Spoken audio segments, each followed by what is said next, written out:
Welcome to Memorial Field to the championship game of the New Brunswick High School Baseball between St. Malachy Saints and the Woodstock Warriors. My name is Dave Ring, and I'll be doing play-by-play. My analyst is the assistant coach of the St. John Condors in the New Brunswick Junior Baseball League, Terry Ferguson. Terry, what are you expecting tonight at tonight's game? It should be a very close and tight game, David. It should be an excellent ball game. St. Malachy is to be starting with Mike Kierstead right now. I mean, he pitched 4 innings in the first game. St. Malachy's managed to beat Matthew Martin 12-6, David. They were down 5-1 going into the 4th inning. On the game, Ronnie Barton had a couple of home runs. Kevin Beckwith had a couple of real key hits for St. Malachy's to lift them from the 5-1 deficit to the 12-6 victory. He had a key 5th inning 3-run triple to clear the bases. So I think it's going to be a well-pitched game. We'll have to see how Michael Kierstead's arm is, David, after pitching 4 innings earlier. But Woodstock's a very good quality team. They've been in the province, always competitive. I'm expecting a tight game today. A lot of these players played, I believe, midget and in the junior league over the summer, so they certainly got a lot of baseball under their belts prior to moving into the high school baseball league. So I think what we're going to do now, we're going to have an interview with both coaches prior to the start of this game, this big important game. How bittersweet is it to win this year in the semifinals? Well, it's nice to win. It's always nice to win.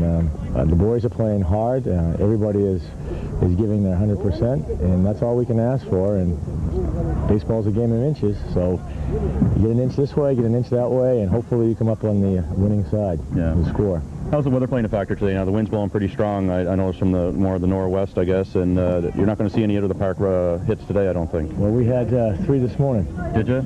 We had 3. There was 2 out over the scoreboard and 1 out there. So they hit it. That's some power hitting then. Yes, it is. Yeah. It is. But the wind always plays havoc with a ball game. Yeah. How about your pitching staff now? How are they looking now for this final game?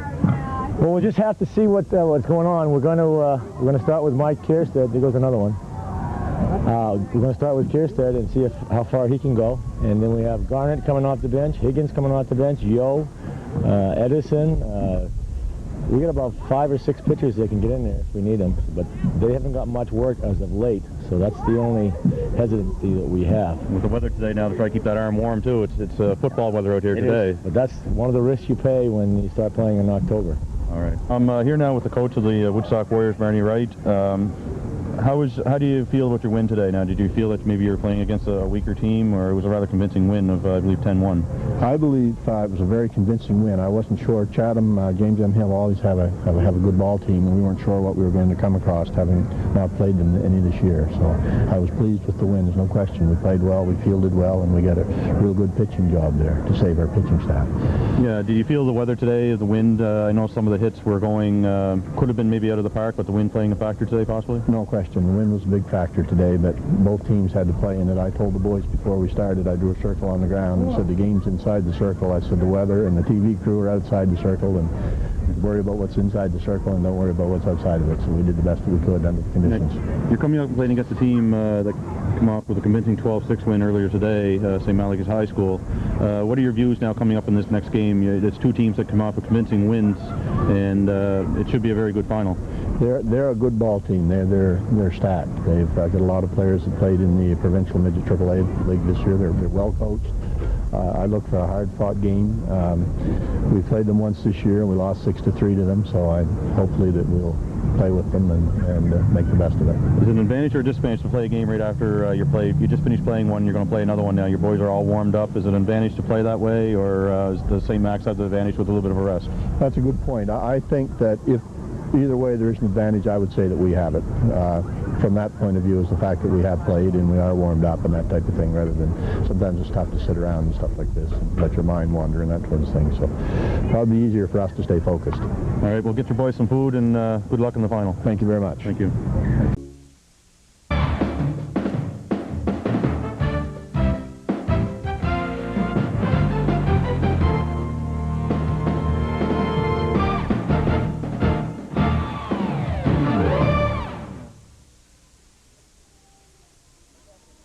Hello from Memorial Field. Dave Ring along with Terry Ferguson to bring you the championship game, the Brunswick High School championship game, the St. Malachy Saints and the Woodstock Warriors in a brisk, cool evening here at Memorial Field. Terry, your comments on this important game and the big #1 game coming up.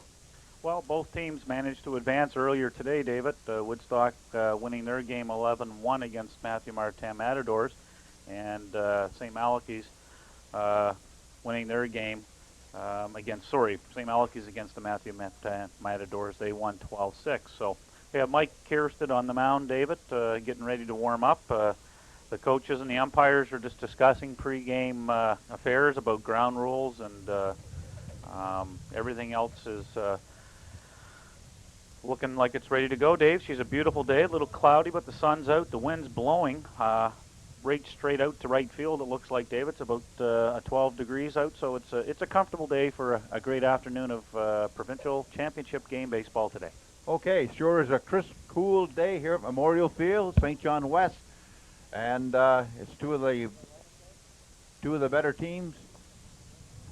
The lineups we're going to have here, as you can see on the screen, Terry, looks like there's 3 Carmichaels in the lineup, at least 2 that are starting, and so we're looking for a good ball game here.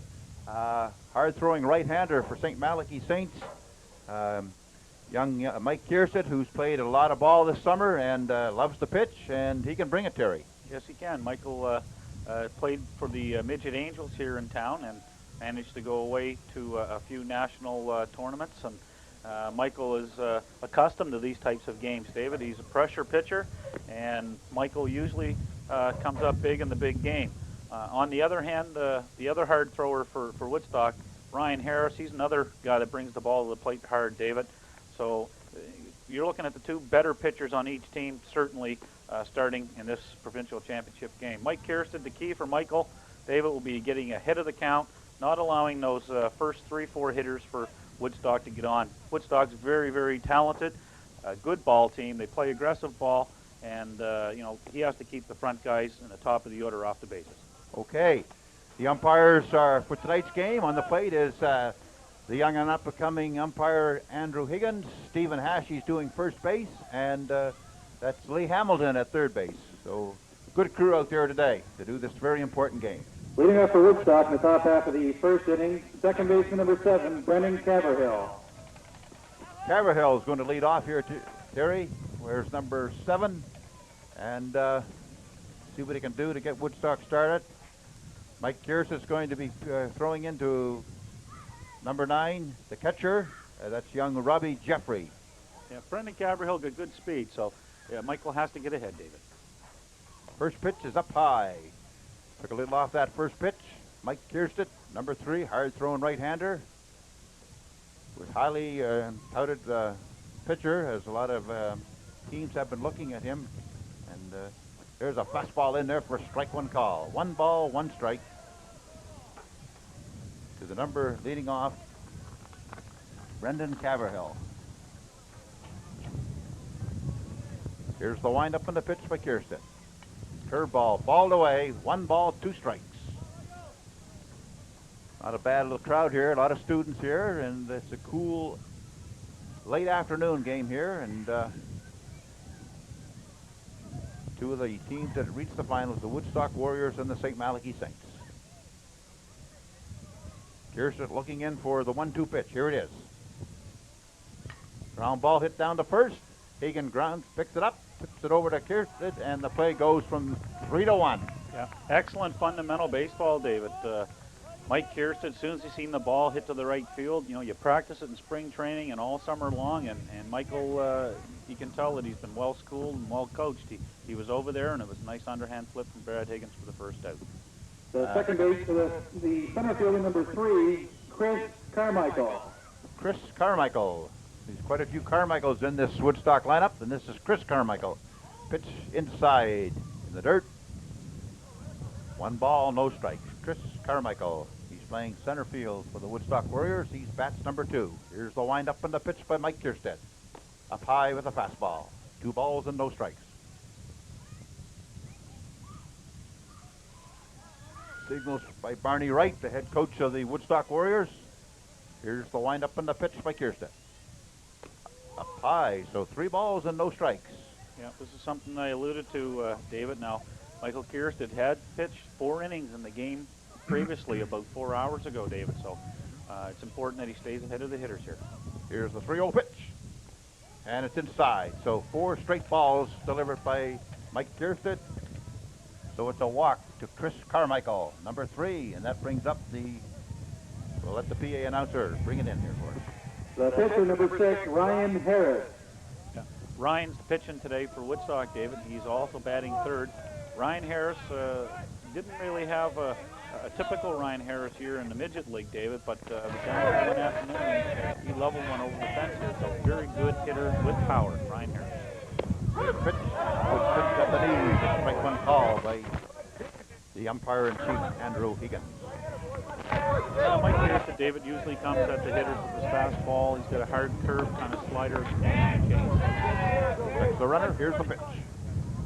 Breaking pitch gets away from the catcher, Jeffries, and the ball rolls into the backstop, and the runner, Carmichael, that's Chris Carmichael, advances to second base. What did you charge that? That is a wild pitch as the official scorer, Mr. McDonald, is the official scorer tonight. Yeah, the ball was in the dirt. It had a good break on it, the curveball, David, so it is a good sign. Michael's curveball is breaking. Here's the pitch. Strike call, a good fastball in there. 2 balls and 2 strikes is the count to number 6, Ryan Harris, the pitcher. So it's again pitcher against pitcher here. Usually pitchers, David, when they're playing and they're at the bat, they usually have big days. Here's the pitch. Swing and a miss. Oh, it's foul. Tipped away. Just got a piece of that pitch. The count remains 2 balls and 2 strikes. I should say Bruce McDonald's doing the PA tonight. His acknowledged also he's the official scorer for this big game here. So 2 balls and 2 strikes. Here comes the pitch to Ryan Harris. Here's it with the luck and the kick. Here's the pitch. And it's inside, so that runs the count 3 balls and 2 strikes. That breaking pitch did not break the way he wanted it to, so this is a big pitch coming up to the big number 3 hitter, Ryan Harris. Checks the runner, here it is. And it's out, down low. No, I guess I missed the count on that. It's, it is now 3 balls and 2 strikes. Be full count. Well, I don't know if Barney Raitt will have his batter breaking on this pitch. Depends on how much of a lead he gets here. Here's the 3-2 pitch. Swing and a miss on a good overhand fastball by Mike Kierstead. Good little something extra behind that one, Terry. Yes, he did. Michael with the 3-2 count. He had thrown him a couple of curveballs, had him thinking about it a bit, David, and then this came with the hard heat, and Ryan Harris just couldn't catch up to it. Now batting number 11, that's the first baseman, Andrew Wright. The first baseman, number 11, Andrew Wright. Andrew, very talented hitter, Dave, also left-handed pitcher for Woodstock. Curveball in there, strike 1 call. Nice off-speed curveball. Yeah. Well, left-handed hitters, David, generally, you know, you're not up there on your first pitch thinking that a pitcher's going to throw a nice curveball in there, and Michael bent one off into the strike zone. Here's the pitch. Ooh, I believe that might have hit. Yes, it did. Just ticked the... So hit by pitch, Andrew Wright. Just got him on the close to the right-hand arm there. So it's a the shortstop, number 12, Craig Carmichael. Now here's your replay on that. Hit that. Yeah, here's Mike Kierstead coming to the plate, and it kind of comes inside and just brushes him on the hip, right around the belt area. Yep. Here's the pitch to Higgins inside. This is the other Higgins. This is Craig Higgins, and he's playing shortstop. Will be Craig Carmichael. Oh, sorry, Craig Carmichael. Craig Carmichael. That's the other Carmichael brother. Here's the pause by Kierstead. Here's the pitch. Swing a little looper down the left field line. It's going to be foul ball. That would have been tough. Everybody was running after it. The shortstop and the third baseman, that was Kevin Beckwith going after that, and Josh Ferguson, the left fielder. But there's fell left foul ball down the left field line.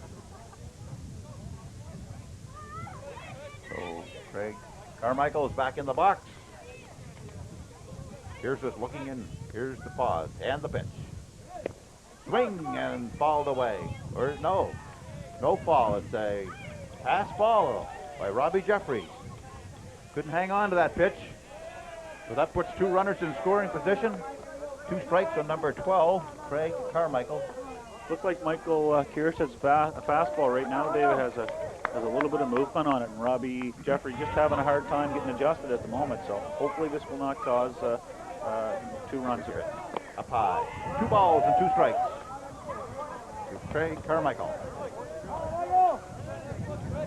With Brennan, the other Chris Carmichael on, and Andrew Wright. Here's the pitch. Swing and a line drive back through the middle. That may score 2 runs. Yeah, bobbled by the center fielder. So that's going to allow the second run of the game, number 11, to come in. That's Andrew Wright.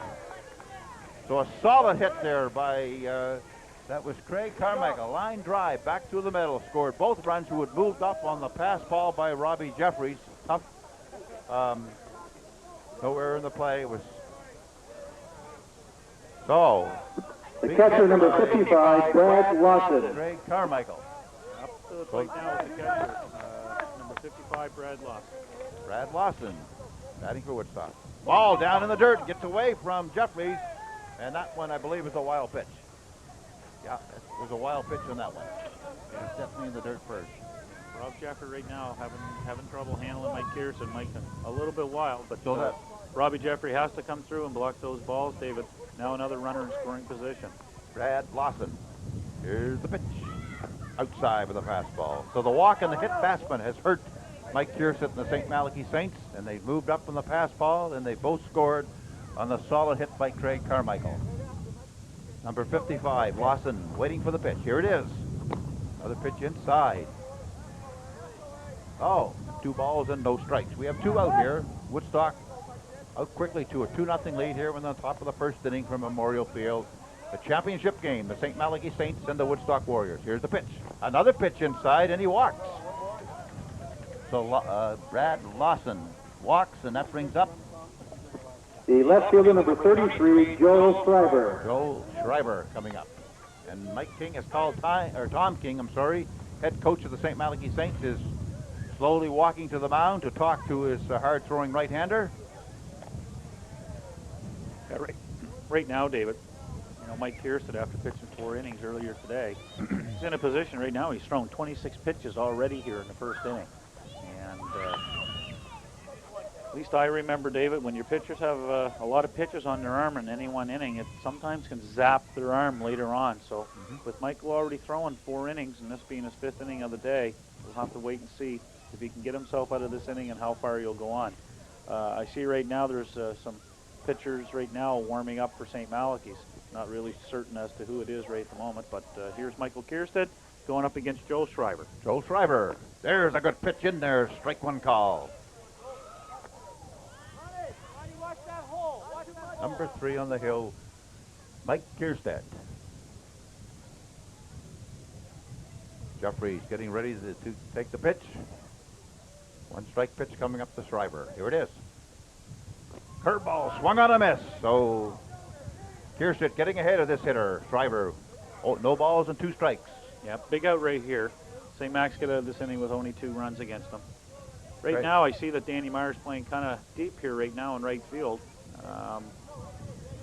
Here's the 2-strike pitch. Up high. The runners on for Woodstock are Craig Carmichael and Brad Lawson. Yeah. 2 out here. Not really sure if Joel Schreiber, if he makes contact, David's going to drive the ball that far, but the wind is blowing out to right field, so I guess the right fielders today most likely be playing a little deeper than normal. Here's the pitch. Up high. Another breaking pitch. So, we will count as what, 2 balls, 2 strikes, Terry? 2 balls and 2 strikes. 2 out. 2 on. Top of the first here. We're only early. Just the beginning of the championship game. Here it is. Fastball swung on a miss. So a big strikeout for Mike Kierstead to leave 2 runners stranded. We'll get the summaries in the top of the first. Yeah, Woodstock scored 2 runs on 1 hit and no errors by St. Malachy Saints. So the score after 1 inning, the first half of the top of the first inning, 2-0 for Woodstock. For Woodstock, the top half of the first inning, 2 runs on 1 hit, no St. Malachy errors, 2 base runners left. The score after 1/2 inning, Woodstock Warriors 2, St. Malachy Saints coming to bat. Okay, we'll see if the St. Malachy Saints, we'll see what they can do against Harris. He's on the hill. Number 1, Ryan, he wears uniform number 6, and he's in position number 1. As Terry mentioned, he played. Yeah, the lineup coming up for St. Malachy's, David. The catalyst of the lineup, Rob Jeffrey, batting first and leading it off. And then you have Ronnie Barton with 2 home runs in the game earlier against Matthew Martin, batting second. Josh Ferguson playing shortstop. Mike Kirsten, the pitcher, batting fourth. Kevin Beckwith playing third base, batting fifth. Brad Higgins batting sixth and playing first base. Danny Marr in right field, batting seventh. Timmy Edison in center field, batting eighth. And playing in left field, batting ninth, is Ben Gibbs. The alternates, as you can see on the bottom of the screen. Okay, we're ready to go in the bottom of the first inning. Woodstock off to a quick 2-0 lead.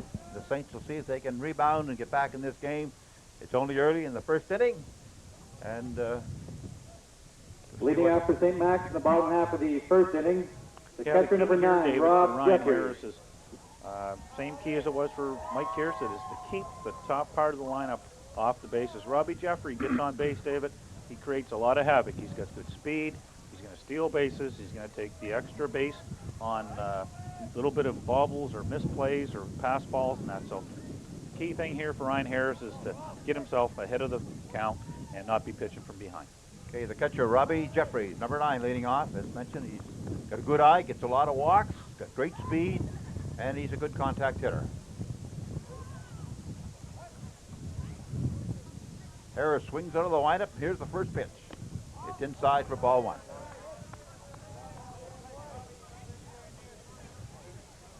Ryan Harris is the right-hander throwing for the Woodstock Warriors. Here's the windup and the 1-ball pitch. Ground ball, got great speed. He's going to beat that one out. An infield hit for Robbie Jeffries on the big Baltimore chop. Hit down the shortstop. He couldn't corral it, and Robbie beats it out with that great speed. So yeah. The play there was for Craig Carmichael, the third baseman, David, to cut that play off. And once the ball got by, with Robbie Jeffrey's speed, there was no chance at first base to get Robbie. So now St. Malachy's has their leadoff batter on. Here comes the play here now, David. The second baseman number 4, the chop, Ron the ball's Barr. up high. Carmichael comes by, slips underneath his glove, and then the shortstop, unfortunately, just couldn't get the ball to first base in time, and Robbie Jeffrey is safe. now up is hitting the second baseman, Ron Barton. Well, we'll wait and see what Robbie Jeffrey does. Down 2-0. He might not be stealing right away, David. Here's the pitch. Strike 1 on the outside part of the plate. Down 2 runs, it's, usually you play conservative, but it's early in the game, and with Rob Jeffrey's speed, he can open up some holes out there for Ronnie Barton to hit the ball through. So in this case, the shortstop should be covering second base on the steal. Harris checks. Here's the pitch. There's a fly ball into right field. That could be trouble. It's into the gap, rolling all the way to the fence, and it bounces over the fence for a ground rule double. If that had stayed in play, Robbie Jeffries would have scored all the way from first. So Ron Barton with a ground rule double into right center field. Yeah, Ronnie Barton, David, has carried it over from what he did earlier today. And today, he had 2 home runs for St. Malachy's in their first game. Here it comes now. Ryan Harris is coming down with the fastball inside. Ronnie Barton turns on it. And as you can see, the ball is carrying up in the gap. The And shortstop, just number before 5, the Josh warning track, it Ferguson. bounces and goes over the fence for the ground rule double. So it is second and third. It did take a runaway because Rob Jeffrey was on the go. But here comes the number 3 hitter, Josh Ferguson, up at the plate with a chance to knock 2 in to tie the game. Josh Ferguson, I believe he's a relative of yours here. Here's a ground ball back to the middle. Second baseman comes up, guns it over, and he is out on a close bang play at first base. Stephen Hashey making the call, but advances the runner to third base. And scoring on the play was Robbie Jeffrey. So an RBI for...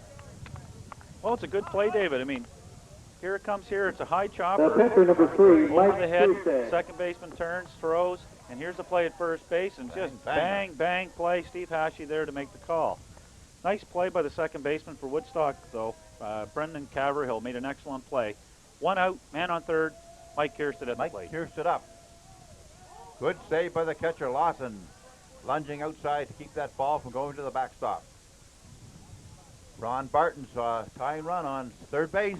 Only 1 out here. Yeah, we got the middle infielders playing back, David. All he has to do is put her in play, and they should get a run here. There's a wild pitch, and here comes Going to score, standing up, Ronnie Barton. A wild pitch by the pitcher, Harris. So that ties the game up 2-2. Some roaring back here in the first inning. Yeah.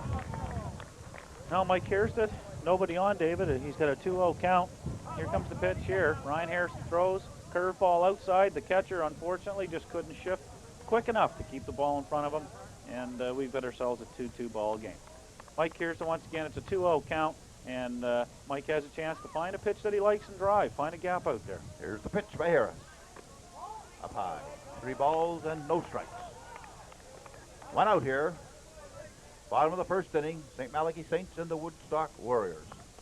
Now it's time for Ryan Harris now, David, to collect himself and come back into the strike zone, get himself back into the game here. Here's the pitch by Ryan Harris. Strike on an off-speed pitch. 3 balls and 1 strike. He's not overpowering fast with his fastball. He's just spotting the ball. Here's the 3-1 pitch by Ryan Harris. There's a fly ball, hit high up into the air. First baseman's going over, and he can't make the play. Ball. Looking up into that sun, and no error on the play. Just a long strike, and Kierstead still has new life. A tough play. It was right around by the fence, David, and with the wind blowing from left to right field, the pop-up. Here comes Mike Kierstead swings, fouls it off. Andrew Wright goes over to the fence, as you can see, and the wind is blowing the ball over. He's kind of trailing the ball, with the wind blowing, and the ball lands just shy of the fence. And it was a good effort, and that was a tough play for Andrew Wright.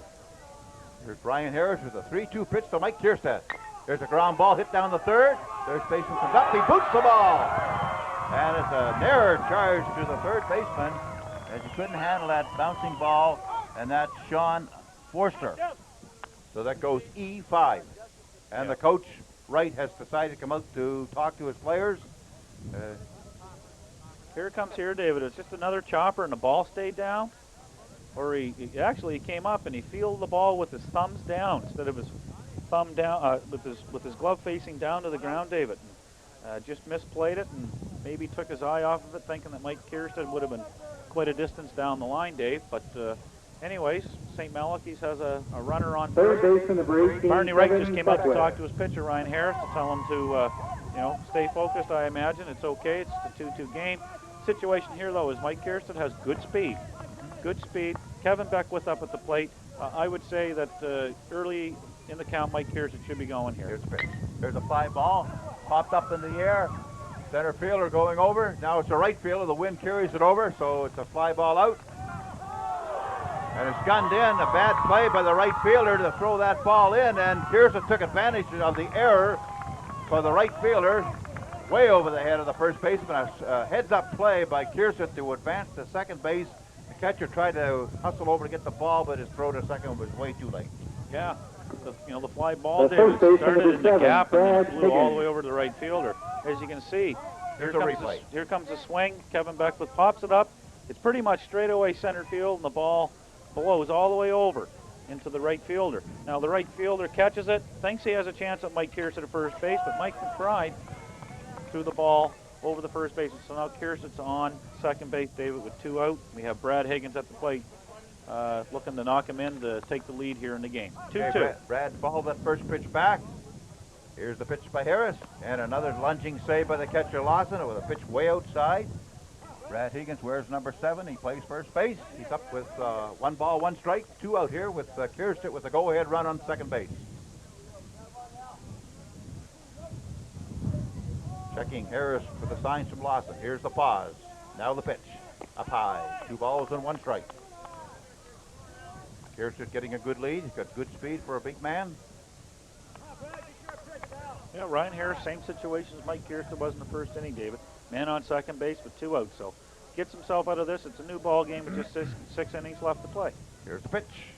Swing and a foul. 2 balls and 2 strikes. A little bit of an off-speed pitch by Ryan Harris. Ryan is a grade 12 student, David, and he also is a basketball player for the Woodstock Warriors. And he's one heck of a good athlete, David. 2-3 sport player. Takes his pause. Here's the 2-2 pitch. Line in the left field. Kirsten's going to try to score. Here's the play at the plate. It's going to be a beat it out. A good run by Kirsten as Tom King waved him in. He knew that he had good speed and he didn't hesitate and sent Kirsten all the way in. And not a good throw by the left fielder. And an RBI single by Higgins. And he advanced to second on the play. Yeah, here's the play. Brad Higgins just the right fielder number 50, Dan Meyer. Short and third into the outfield, and the outfielder picks the ball up. Mike Kierstead comes hard. Here comes Tom King waving him. The left fielder comes up throwing, and the ball is just a little shy. Here, Mike Kierstead with his head down, comes in, slides, and he's safe. Brad Higgins goes to second base on the throw, David. And once again, there's 2 out. Danny Meyer at the plate. We have a 3-2 ball game. St. Malachy's ahead. Here's the pitch to Meyer. Swinging a ground ball, hit into right field. That's going to be an RBI. Here comes Higgins in to score. The throw is coming in way too late. Higgins has been standing up on the play. So Danny Meyer with a sharp single into right field. And it's a 4-2 lead for the St. Malachy Saints. Yeah. A big play now when you look at it, David, as St. Malachy's had 2 out. Mike Kierstead was, 1 out with Mike Kierstead up, and the air at third base kept the inning going. So here it comes here. Center fielder number 10, Tim Edison. Going the other way, hits the ball past Andrew Wright, and the right fielder picks the ball up, makes the throw, Mike McBride, and Brad Higgins scores easily. We have 2 out, Danny Meyer at first base, and the hitter, Timmy Edison. Edison up with 2 out. Ball inside. So they're getting to Ryan Harris, starting to get some solid hits off him now, scattering their hits. See what Tim Edison can do with 2 out here. Here's the pitch. Curveball out. Strike. Must have picked up the corner. 1 ball, 1 strike. Good lead by Meyer. Danny Meyer getting a good lead. Here's the pause and the pitch. Swing and a miss. And that's a pass ball to the catcher, Lawson. No foul ball. He's saying, was it foul? He's asking if it was foul. He's going to ask. He's looking for help, Andrew Higgins, to see if it was a foul ball. Yeah, Andrew checked with the first base umpire, Steve Hashey, and it was ruled that it was a non-foul ball, therefore pass ball, runner advances. Man on second base with 1-2 count on Timmy Edison with 2 out. That's a good Andrew to check with another umpire to see if there was a foul tip, but no foul. Here's the 1-2 pitch. Swing, and the ball's in the dirt. The catcher Lawson's coming up, and down to first, put out by the first baseman. Okay, so we'll get the summaries from Terry. What do you got there? Well, St. Malachy scored 4 runs on 4 hits and 2 Woodstock errors. A score after 1 complete inning of play. St. Malachy Saints 4 and the Woodstock Warriors 2. Lots of action there for both teams in the first inning, and that's what the fans like to see. Lots of scoring. St. Max about half of the first inning, 4 runs on 4 hits, 2 Woodstock errors, 1 baseman left. The score after 1 complete inning. St. Malachy Saints 4, Woodstock Warriors 2. Yeah, just looking at it, David, here is Mike Kierstead after he's coming out here to start the second inning, but he had 31 pitches on his arm after 1 inning, David, and Ryan Harris had 21 pitches on his arm after 1 inning. So I can see that this is going to go into the bullpens. There's going to be more than 1 pitcher for each team, I would assume, right at this moment of the game, David, in order to win it. So it's going to come down to, you know, how deep each team is in the bullpen and if they continue on hitting. Right. And I'd say the wind's going to play a little bit of a role here in the game. With the strong winds, some of the players can misjudge the ball, or the ball can float or tail on them, so we'll have to wait and see what happens. Okay, well, we're going to go to the top of the second inning. This is the championship game. 2 coaches on the team are, well, actually, Tom King is the head coach. Paul Montague and Ivan Court are the assistant coaches. And we have Barney Wright and Dana Stocko coaching the Woodstock Warriors. So this is the final baseball game at Memorial Field. It's a cool, brisk day here in October. World Series weather for sure. Leading up for Woodstock in the top half of the second inning, third baseman number 24, Sean Forrester. Okay, top of the second inning, Sean Forster's going to lead off. Third baseman.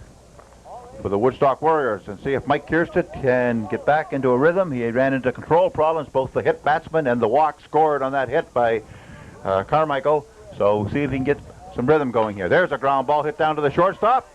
Coming in quickly up with the throw, guns it over, and safe. He pulled him off the bag. Must have been, so that's a throwing error, I believe.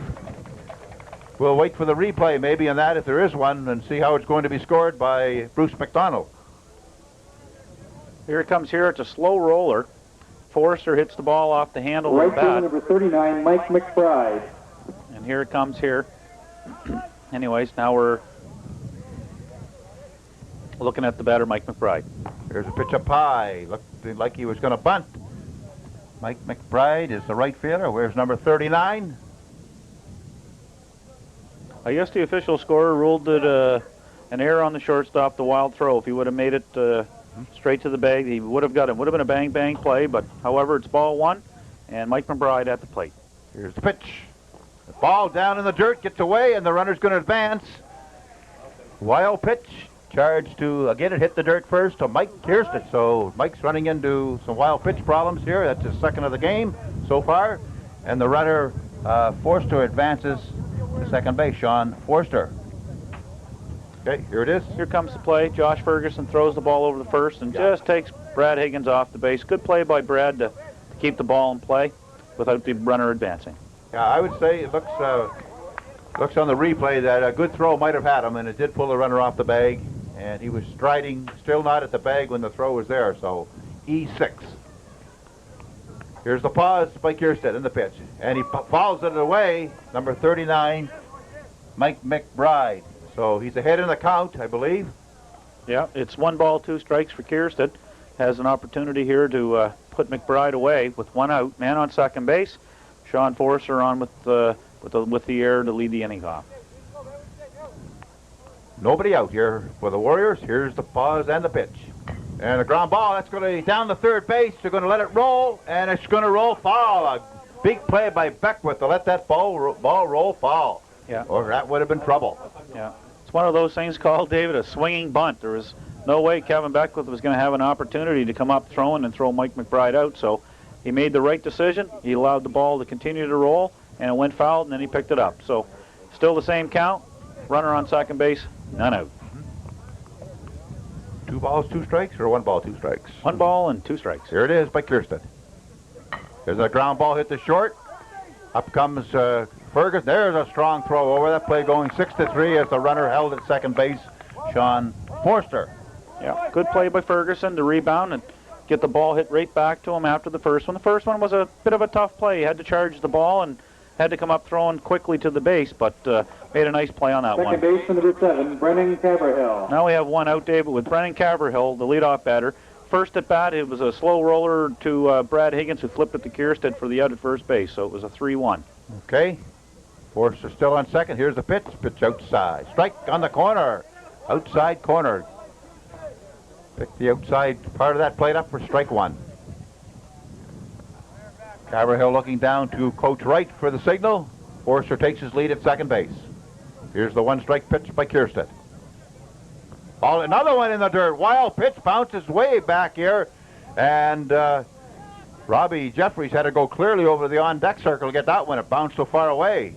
Yeah. Another wild pitch charged to Kierstead, his 3rd of the game. Yeah, Michael is he's throwing his curveball, and it does have a good break on it, just that when he's releasing it, he must be releasing it at a low trajectory. It's too low when it starts out. So Rob Jeffrey having a little bit of trouble with Mike Kierstead at the moment. Here's the windup and the pitch. There's a pitch down low. 3 balls, 1 strike. 2 balls, 1 strike. 2 balls, 1 strike with Forster on third. He advanced on that wild pitch. We have a 4-2 lead here in the top of the second for the St. Malachy Saints. Here's the windup and the pitch by Kierstead. And he checked the swing, but the pitch was in there. Strike 2 call by home plate umpire Andrew Higgins. 2 balls, 2 strikes. Forster on third, only 1 out. Brendan Caverhill. Here's the pitch. Ground ball hit down, and it's a foul ball. Brendan Caverhill is the hitter with 1 out. 2 balls, 2 strikes. Top of the second inning. Saints looking to cut that run down at third base. They're not playing in, they are playing back. Ball away. Caverhill just got a piece of that 2-2 pitch. Once again, with just one out right at the moment, David, it's key that Mike Kiersted gets this hitter. His pitch count is up to 46 pitches right now, and we're not out of the second inning. 2-2 pitch coming up here. Here's the windup in the pitch by the hard-throwing right-hander. Ground ball hit down to first base. The runner's going to score, and Higgins takes it unassisted. So an RBI for Caverhill on the play, going 3 unassisted on the ground out, with Forster coming in to score, so that makes it 4-3. And now hitting his number 3, Chris Carmichael. What did he do, Terry? The first at bat, Chris Carmichael got on with a walk, David, and then advanced to second base on a wild pitch, and then came around to score Woodstock's first run. So now there's 2 out. Mike Kiersted in the windup, ready to pitch. Here it is. Strike 1 call in there. I think Kiersted has to get ahead of these hitters so he can keep ahead of the hitters, and that makes them be more conscientious of swinging. Here's the windup and the pitch. Little number up in front of the plate.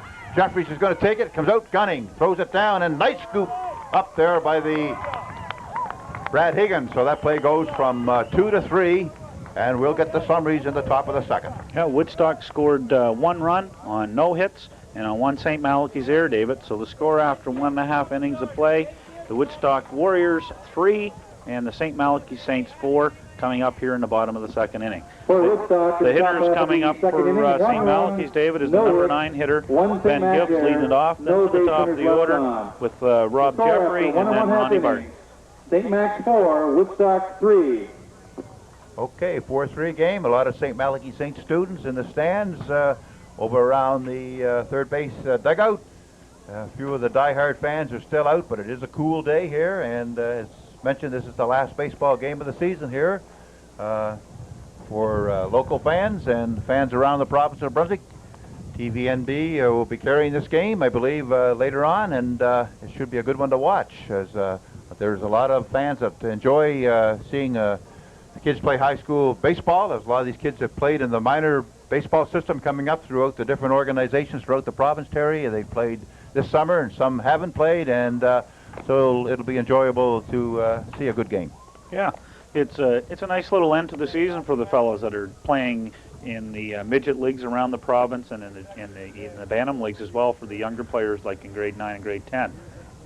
Now, from what I hear, David, I've heard some rumors that there's a possibility that they may not look at the baseball program next year in high school sports. Have you heard anything with regards to that? Not officially, I haven't, Terry, no. Maybe we get more information on that. It's just too late in the season, or what's Leading after St. Max in the bottom half of the I'm not really second sure. I inning. think it's an excellent left addition fielder to number the 6, sports Danny curriculum, Gibbs. for provincial sports. It's just an extra month, from September. Now we're, in the first week of October, so it's, only a 4-week season, and I think they get in around 10 games, David. So it's I think it's a nice little bonus for the players to finish off the summer after playing and play for their school. I think it's great. We have Ben Gibbs at the plate. Ben Gibbs, an outstanding basketball guard for the St. Malachy Saints. He's not very big, but he doesn't play a lot of baseball, I don't think, in the summer. Strictly a lot of basketball, but he can handle a stick quite well. Here's the pitch. Pitch outside. Playing in the outfield today for Tom King's St. Malachy Saints, Ben Gibbs wears number 6. And see what he can do to get the Saints off and rolling here in the second inning. Here's Ryan Harris's windup and pitch. Down low. Yeah, not a good start for Ryan Harris here, David. He wants to get ahead of the hitters. We got a 3-0 count, so Ben Gibbs, we'll see. Most likely, Tom King will give him the take. So here's the 3-0 pitch coming up. There's a pitch on the outside part of the plate. 3 balls and 1 strike. Saints trying to get their leadoff hitter on here in the second inning. 4-3 is the score. The Saints up by 1. We're in the bottom of the second. Here's the windup by Ryan Harris. Swing and a foul. So that makes the full count now. 3 balls and 2 strikes. Yeah, Ben Gibbs kind of bailed out Ryan Harris there. That was ball 4 potentially. So now we have a full count, and Ryan Harris gets him here. It's key, David, get the first man out. If the first man gets on, usually they come around to score. Here's the 3-2 pitch. Yeah, I believe he went.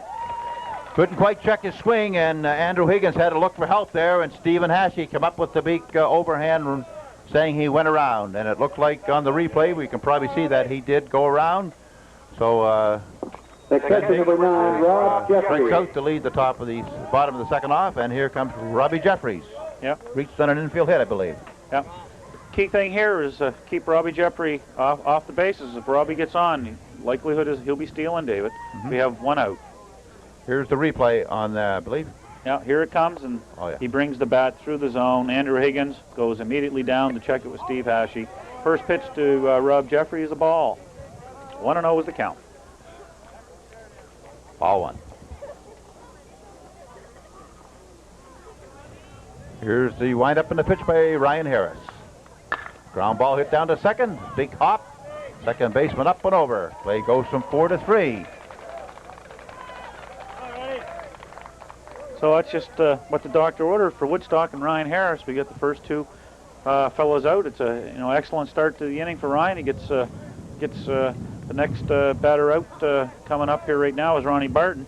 Ronnie Barton in the first game, like you mentioned, David, he had 2 home runs, and he was the hitter here in the first inning. He hit the ball up the gap, the ground rule double. So Ronnie's swinging a good bat right now. We have 2 out and a 4-3 baseball game. St. Malachy's ahead. Harris looks in. Here's the windup and the pitch. The pie with an off-speed pitch. That last play went from Brendan Cavanhill over to the first baseman Andrew Wright. 4-3. That's the second out for the Saints. Here's the windup and the pitch by Hill. Nice breaking pitch. Caught the outside part of the plate. 1 ball and 1 strike to Ron Barton. Yeah, it looks like Ryan Harris is settling in now, David. He's getting his curve ball over for strikes and his fastball. So, when you become a 2 to 3 pitch pitcher out there, it's more difficult for the hitters to hit the ball. Here's the pitch. Ground ball hit the shortstop. Comes up, guns it over. Play goes from 6-3. Yeah, Craig Carmichael. Nice play by Craig. Craig Carmichael over to Andrew Wright, who's playing first base, so we'll have the summary.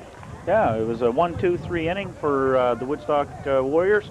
No runs on no hits and no errors, no runners left on base. So after the 2 complete innings, we have 4 for St. Malachy's and 3 for the Woodstock Warriors. For St. Max, the bottom Coming up half in of the the second inning, top no half runs, no hits. of the third inning No for Woodstock is the Woodstock number errors, 3, no 4, and base 5 hitters, David. Ryan Harris Score bringing after it off, complete Andrew innings. Wright, and then Craig St. Max Carmichael Saints just 4, finished Woodstock making a nice Warriors play for 3. shortstop. Okay, Terry Ferguson, analyst, assistant coach, St. John Condors. He knows a lot of these players, and Terry, of course, is Josh Ferguson is Terry's uncle. Have I got that right? Yeah, he's out there playing at shortstop today. Right. Yeah, and he'll probably be moving up to the junior ranks next year, or has he still got a year midget left? I believe he has a couple years of midget left, David. Oh, right. I'm not really sure what his plans are for next year, but anyways, he's out there. He's enjoying the ball and enjoys being on the high school team, and being at St. Malachy's, he's having a great time. So that's the big thing, David. The players all get out and have a chance to start the school year off and play baseball, and same thing with the football, and it's a good way to get yourself introduced into the school year. Okay. All right, we're going to be going into the top of the third inning, and St. Malachy's up by 1. 4-3 is the score.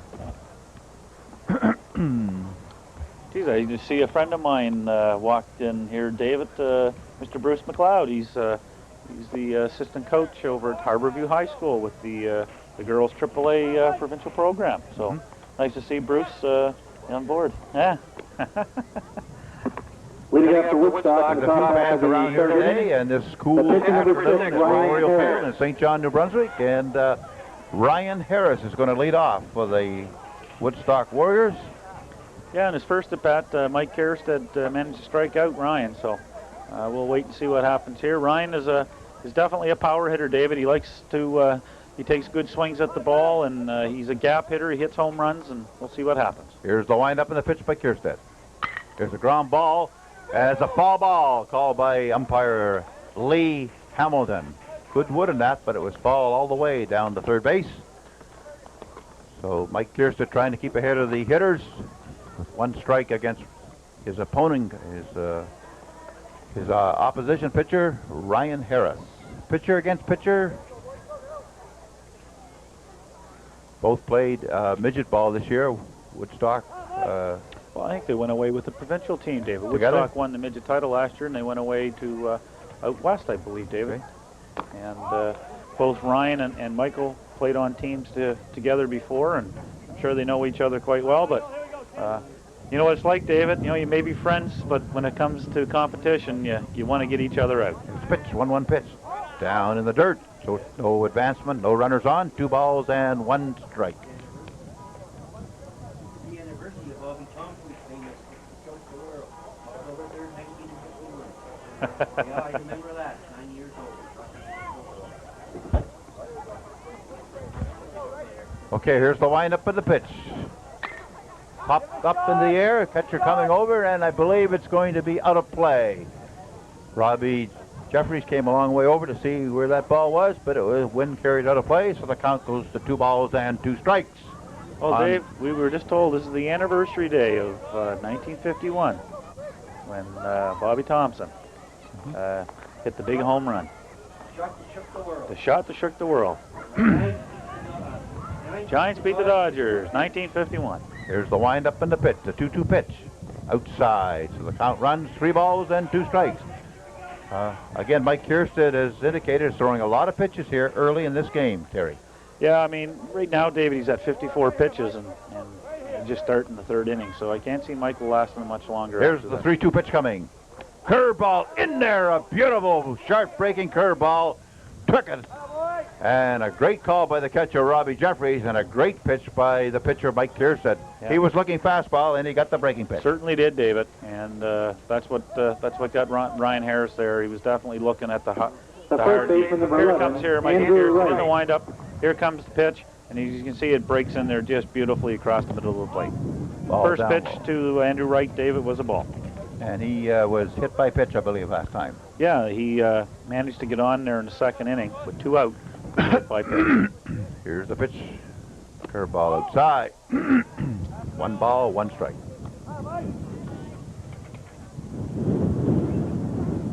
Number 11, hitting. Hit by a pitch last time, and to right. Here's the windup and the pitch. Swing and a foul.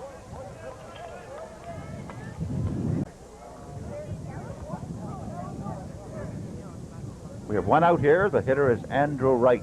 Ryan Harris going down for 2nd time, being struck out by Mr. Kierstead, Mike Kierstead. Here's the windup and the pitch. High with a fastball. So we have a 3-1 count. This is a hitter's count here, David. I imagine Andrew Wright will be sitting on the fastball, looking to find a gap out there. Here's the windup by Mike Kierstead and the pitch. And it's outside, so Wright gets on for the 2nd straight time. Gets a walk. Hit by pitch last time. Now he's on for the 2nd time with a walk, and it brings up Craig Carmichael. Yeah, the shortstop, Craig Carmichael.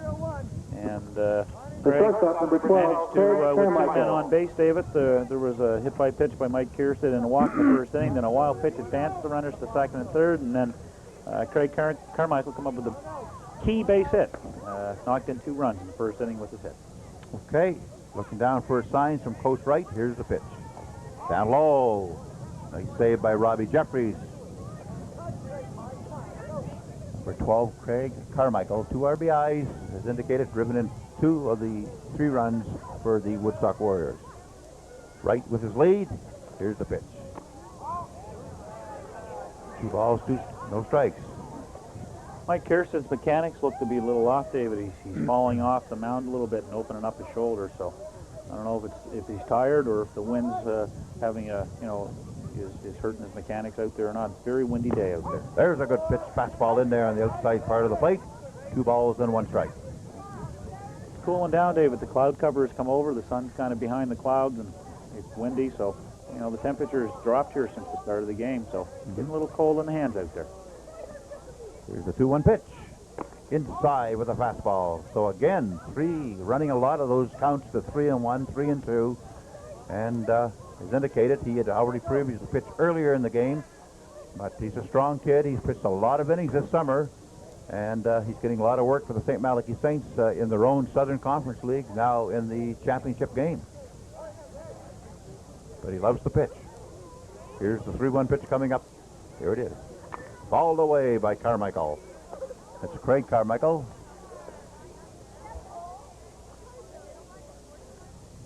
runs the count, 3 balls, 2 strikes, 1 out.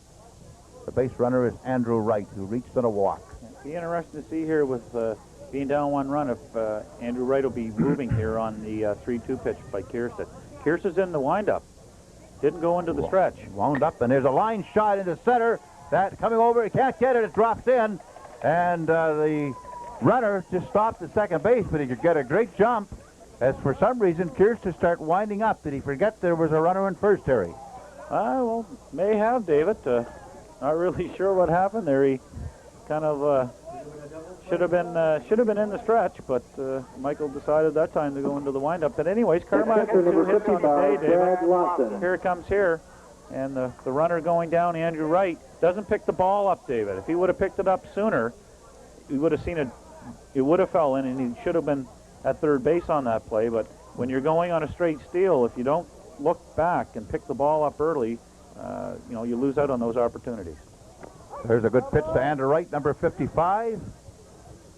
He walked last time, I believe. Yeah, Brad. No, I'm sorry. Yeah, it's Brad Lawson. It's Brad Lawson at the plate, and he walked there in the first inning. So we have 2 men on with only 1 out and a 1 strike count. Here's the pitch to Brad Lawson, number 55.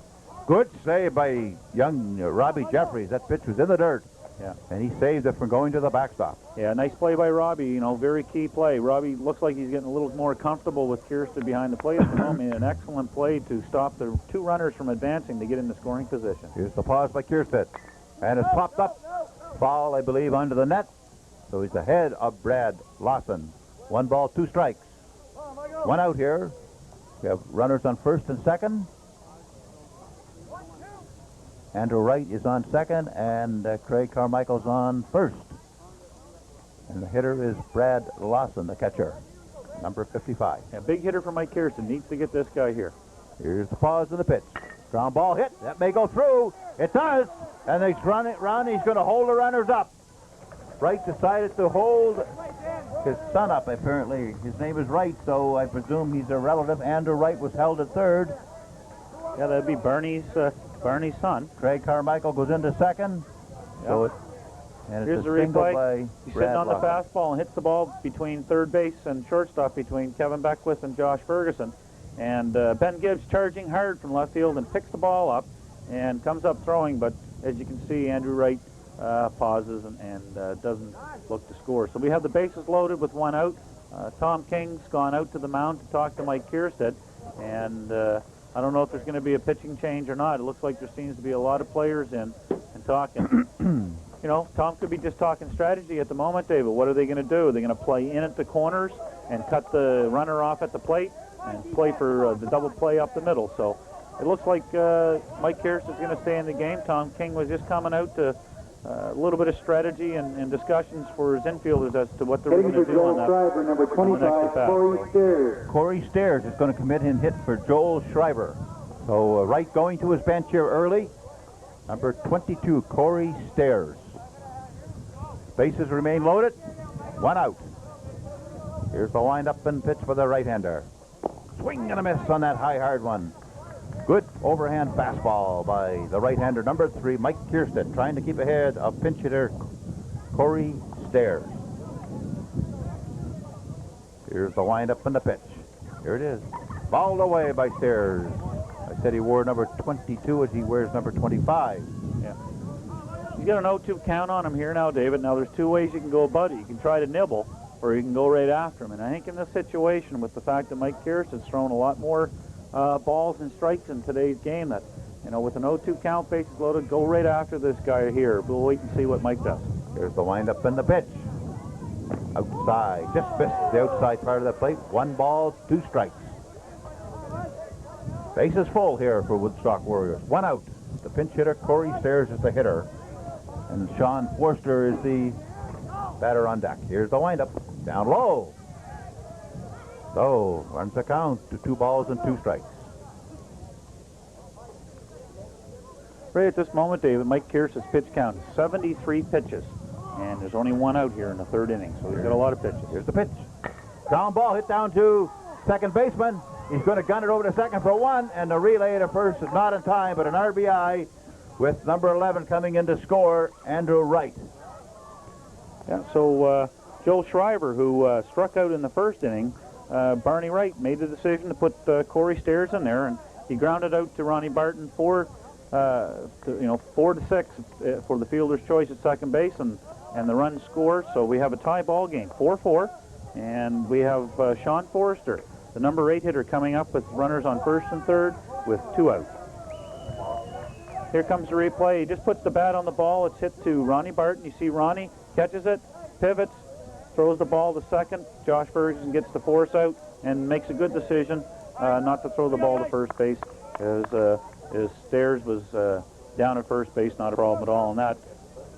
So as far as we can have it here now, David, we got interference with it, or? But we don't know what happened here, Terry. That run did not score. They put the runner back to third. Third baseman number 24, Sean Forrester. We'll have to get a ruling on that play. I don't know what happened. The run did not score. No. So we had a obstruction play out there. Right. Fastball in there to number 24, John Forster. So we'll have to get a ruling on that play. No run scored on the play. It looks like when the ground ball was hit, the umpires ruled that the runner going down to second base, Brad Lawson, interfered with Ronnie Barton fielding the ball. There's a ground ball hit down. Beckworth up. Guns are over to first. Good play. So the Saints get out of a big threat here. No run scoring on the play, so we'll get the summary. So it was an obstruction play. What is the play? The runner has to go back, which we'll get a ruling on that, Terry.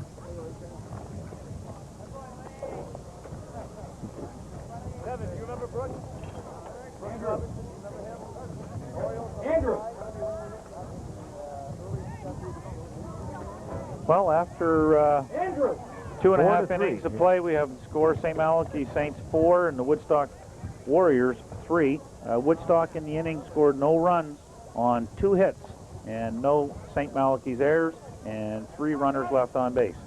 So coming up here in the bottom of the third inning, Dave, we have the number 3 hitter Josh Ferguson leading it off. Then the pitcher Mike Kierstead batting second, and the third man up in the inning will be third baseman Kevin Beckwith, who made a nice play to finish off the top of the third inning there. Okay, well, we'll get a ruling on that play. It looks like there was obstruction on the runner going into second, and so we'll get an update ruling from the official scorer on that, as he's going to talk to the plate umpire, so we can let the public know exactly what happened, Terry. So Ryan Harris is back out on the mound. Saints are coming up here in the bottom of the third inning, leading 4-3. See that the sun's coming out a little bit again, David, like scattered clouds. It's a cool day, but when the sun comes out, it's a pretty nice day. In the bullpen, warming up right now for St. Malachy's is Brad Higgins, and looks like I'm not sure who number 12 is. Just give me one moment. We'll see who the other player is. We have Josh Lee, it looks like, that's warming up along with Brad Higgins.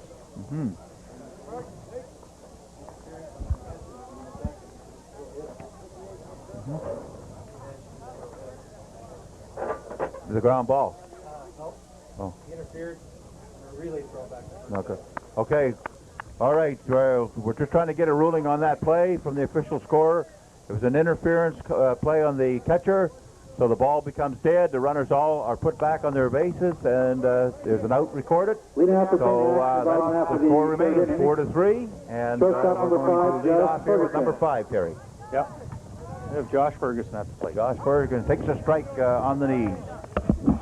Strike one called, Josh Ferguson. Unfortunately for our viewers out there, Dave, it kind of stumped us. We weren't really certain as to what happened there, so we apologize for not getting that to you sooner. Here's a curveball inside. 1 ball, 1 strike. It's one of those plays in baseball, David, in the rule book. It's good that we have good quality umpires out there to make those decisions, David, because they're, it's hard to make them right on the spot. Fouled away by the shortstop, number 5, Josh Ferguson. What did you do last time, Terry? Josh Ferguson? Grounded out to the second baseman, 4-3. But picked up an RBI because there was runners on second and third, and he was the first out in the first inning. Here's the windup and the pitch. Up high with a breaking pitch. We're in the bottom of the third. Nobody out. Josh Ferguson leading off for the St. Malachy Saints, leading the Woodstock Warriors 4-3. The High School Championship game. Another pitch inside. So that runs the count full. 3 balls and 2 strikes.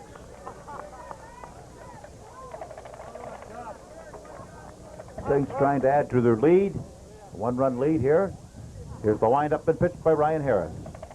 Up high, so good eye by Ferguson, who leads off with a walk on that 3-2 pitch. And that'll bring up the pitcher, Mike Kierstead. The pitcher number 3, Mike Kierstead. Here's a look at the interference again, David. I'll let you take it, David. Here it is. It's a ground ball.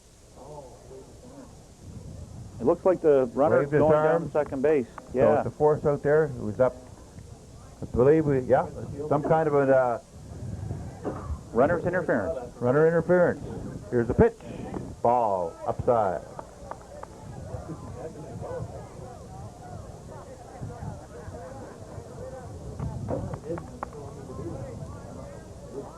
So here's the Kierstead getting ready. He's looking to make some contact here. There's a hard ground ball. That may go through. It does, into left field. Between the shortstop and the third baseman.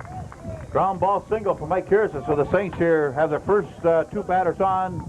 Josh Ferguson moving up to second on the single in the left field by Mike Kierstead, putting him in on first and second with nobody out. Here's the replay on that ground ball single by Mike Kierstead. As you can see, it's going through the hole between short and third. And St. Malachy's now has runners on first and second, have opportunities for a big inning here with none out. And with their number 5 hitter, Kevin Beckwith up. Here's the pause and the pitch. Swung. He's trying to move the runners, and he's charged with a strike. Trying to bunt the runners along. Number 8, Mike Beckwith. He flied out to the right fielder, I believe, last time. Yes. Looking down to Tom King for signals, flashing them from the third base coaching box. Beckwith back in the box. Kevin Beckwith. Here's the pitch by Harris. Bunts on again. Nice bunt out in front of the plate. Harris comes off. Guns his throw to first. Oh, he's out. So another close play at first base, David. Sacrifice. Good play. A good stretch by number 11 to keep his foot on the base. On that sacrifice by Andrew Wright. Made a nice play to stay on the bag, and Ryan Harris jumped off the mound, picked up the ball. So it was an excellent bunt by Kevin Beckwith to advance the runners now with 1 out. We have Josh Ferguson at third, Mike Kierstead at second, and the number 6 hitter, Brad Higgins, up in an RBI opportunity. 4-3 baseball game, St. Malachy's lead. There's a pitch inside. Nice save by the catcher, Lawson. They're playing halfway, the infielders for... No, the second baseman is playing back. Shortstop's did a bit. Even with the bag is the third baseman. Here's the 1-ball pitch coming up. Ground ball hit down to the shortstop. Comes up. Only play is going to be to first base. And an RBI by Brad Higgins on that ground ball. Play going 6-3. Saints add to the lead. It's now 5-3. Good contact by Higgins, just enough to score the 5th run. Yeah. Barney Wright decided to have his fielders back to protect against the hard shots getting through and drawn in infield. So he decided to take the out and give up the run. So he feels that his team's going to be able to come back. And we have St. Malachy's leading right now 5-3. Dan Marr. And the right fielder Danny Marr. Got an RBI single last time, I believe. Yes, he did. Field. Here's Harris's pitch to Marr. The ground ball hit the shortstop. Big hop.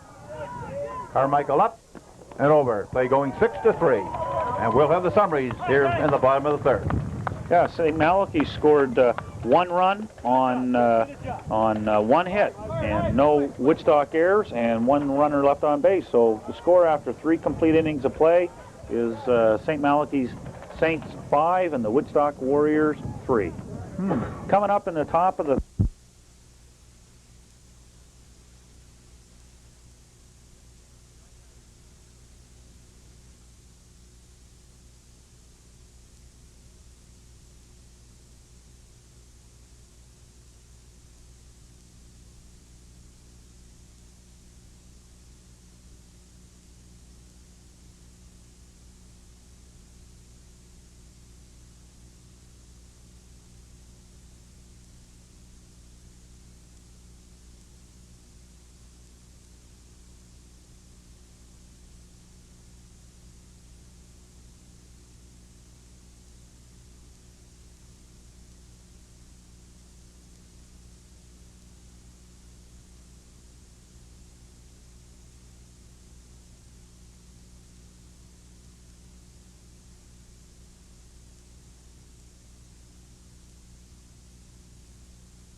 Okay. Keith Garnett is now coming in to pitch for the St. Malachy Saints, a hard-throwing right-hander.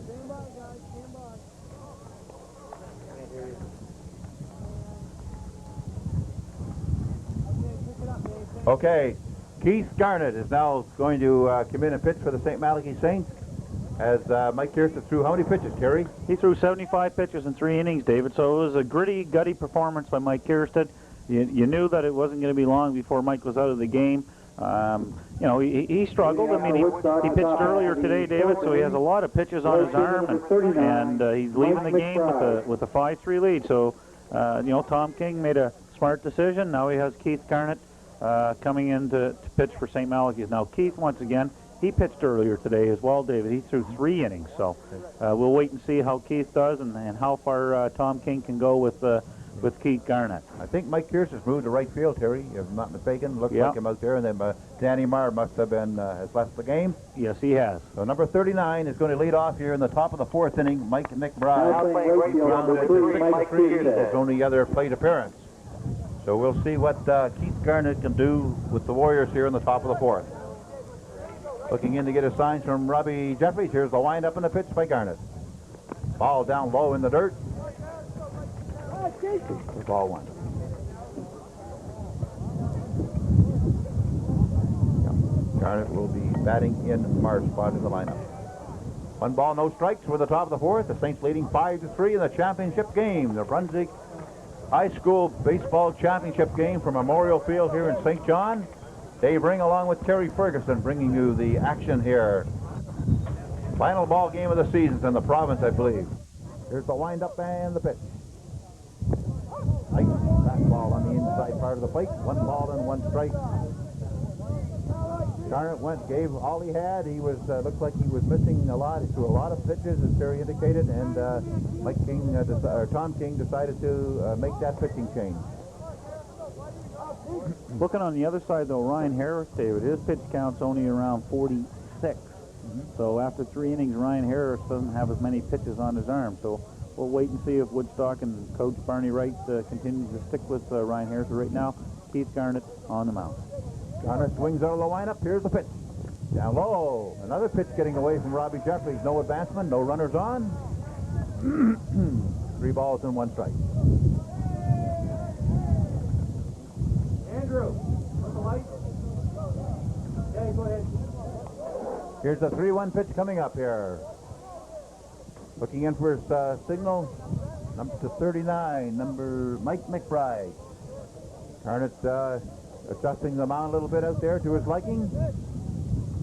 Cool, brisk day. The wind has picked up a little bit here. Here's the windup and the pitch. And it's strike. Nice pitch there on the inside part of the plate. McBride thought it was inside. Higgins called the corner, and it was a 3-2 pitch. So it's now 3 balls and 2 strikes. Leading off here, Mike McBride here in the top of the 4th. Nobody out. Woodstock trailing by 2. 5-3 is the score. Here's the pitch. Swing! A nice change-up. Let's take a little bit off that pitch, Terry. And McBride went down swinging. Yeah, a little off-speed pitch there by Keith Garnett to get Mike McBride swinging. Real big out. Garnett comes in for a titter, strikes him out, gets the leadoff man out. So now they're at the top of the order, and Brendan Caverhill. Brendan in his both at bats, David, has grounded to Brad Higgins down at first base. So he's up for the 3rd time in today's game. We have 1 out in the top of the 4th inning. St. Malachy's leading 5-3. Yeah. Now we have Andrew Higgins heading down to talk to Barney Wright. So there must be some type of a discussion with regards to the lineup. I see Andrew with his card out, and Keith Garnett just looking in and waiting for the action to start once again. And so it was just basically a lineup and position change, and Andrew Higgins has it all taken care of, and the home plate umpires getting ready, and we're getting ourselves back ready to start action. Okay, Garnett looking in. He is 1 out here. That's the first batter striking out. Looking in for, here's the windup and pitch. Swing and a fly ball hit into left field. Left fielder coming a long way, coming hard, and and it drops in just off his glove. And he's going to go into second with I believe it's a double. A looping double. The wind caught that ball. He thought it was carrying a little bit further than anticipated. And Gibbs just couldn't get to it. And it dropped in front of him for a double. Okay, here's the replay coming up. So it's just a flare off the bat, and with the wind blowing in from left to right field, David, it knocks the ball down. And Ben Gibbs is hustling, coming hard, and as you can see, he dives to the ball and just off the end of the glove. Okay, batting now is the Chris Carmichael. What's Chris done so far, Terry? Well, he's had a little dribbler out in front of the plate, and Robbie Jeffrey threw him out in first base, and he also has a walk. So we have a man on second base, Caverhill, and the pitch to the plate. Taking pitch outside. Keith Garnett, number 12. Right-hander, pitched in the midget league for, I believe, Victor Fitzgerald. The St. John Expos. Yep. Summer, had a good year. And an excellent year, David. Very good pitcher. Here's the pause. Now the pitch.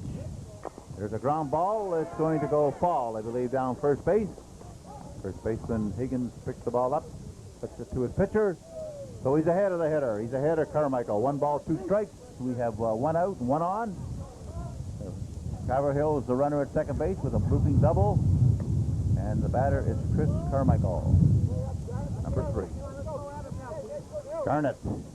Wind's picking up a little bit here now. Looking, and here's the pitch. Swing and a miss. So a big strikeout for Garnett. He had a little extra marks on that one and whizzed it by Carmichael. So 2 out here now, and Ryan Harris is the hitter. Keith Garnett coming right after the hitters, David. The pitcher, number 6, Ryan Harris. 2 out here in the top of the 4th inning. And now we have the third place hitter, Ryan Harris. So far today, Ryan has struck out twice, so opportunity for him to get a big hit and get a big run, get back into the game here. Swing on the curveball and falls it away. He's struck out looking and once swinging by the first pitcher, Mike Kierstead. So the bat boy comes that ball back. Bat boy number 24. Not sure what his name is, but he's doing a fine job out there retrieving those balls and those bats for the St. Malachy Saints. Let's see what Harris can do with 2 out with Caverhill on second base. Trying to see if they can cash in their 4th run. They're down 5-3 to the Saints. And we're in the 4th inning. Here's the Garnett looking in to Jeffrey's first. Here it is. Curveball fouled away. A breaking pitch. 1 ball, 2 strikes. Well, so far, it looks like Keith Garnett has some control over his pitches, David. He's been throwing his curveball for some strikes, and he's going right after the hitters with his fastball. So he's ahead of the hitter here once again. Ryan Harris in a hole, and big opportunity for Woodstock to cut into the lead. Ryan Harris, they're depending on him to come through with a big hit here. Here's the pitch. Pitch up high. 2 balls, 2 strikes, I believe, is the count to number 6, the Ryan Harris, pitching and now hitting for the Woodstock Warriors. Caverhill with the lead. Here's the pitch. Swing and a miss on a breaking pitch, and Garnett did an outstanding job coming in there, and I believe he might have struck the side out. He certainly did. He did with a good breaking pitch. Overpowering. We're going to take a quick break, and we'll be back. For Woodstock in the top half of the 4th inning.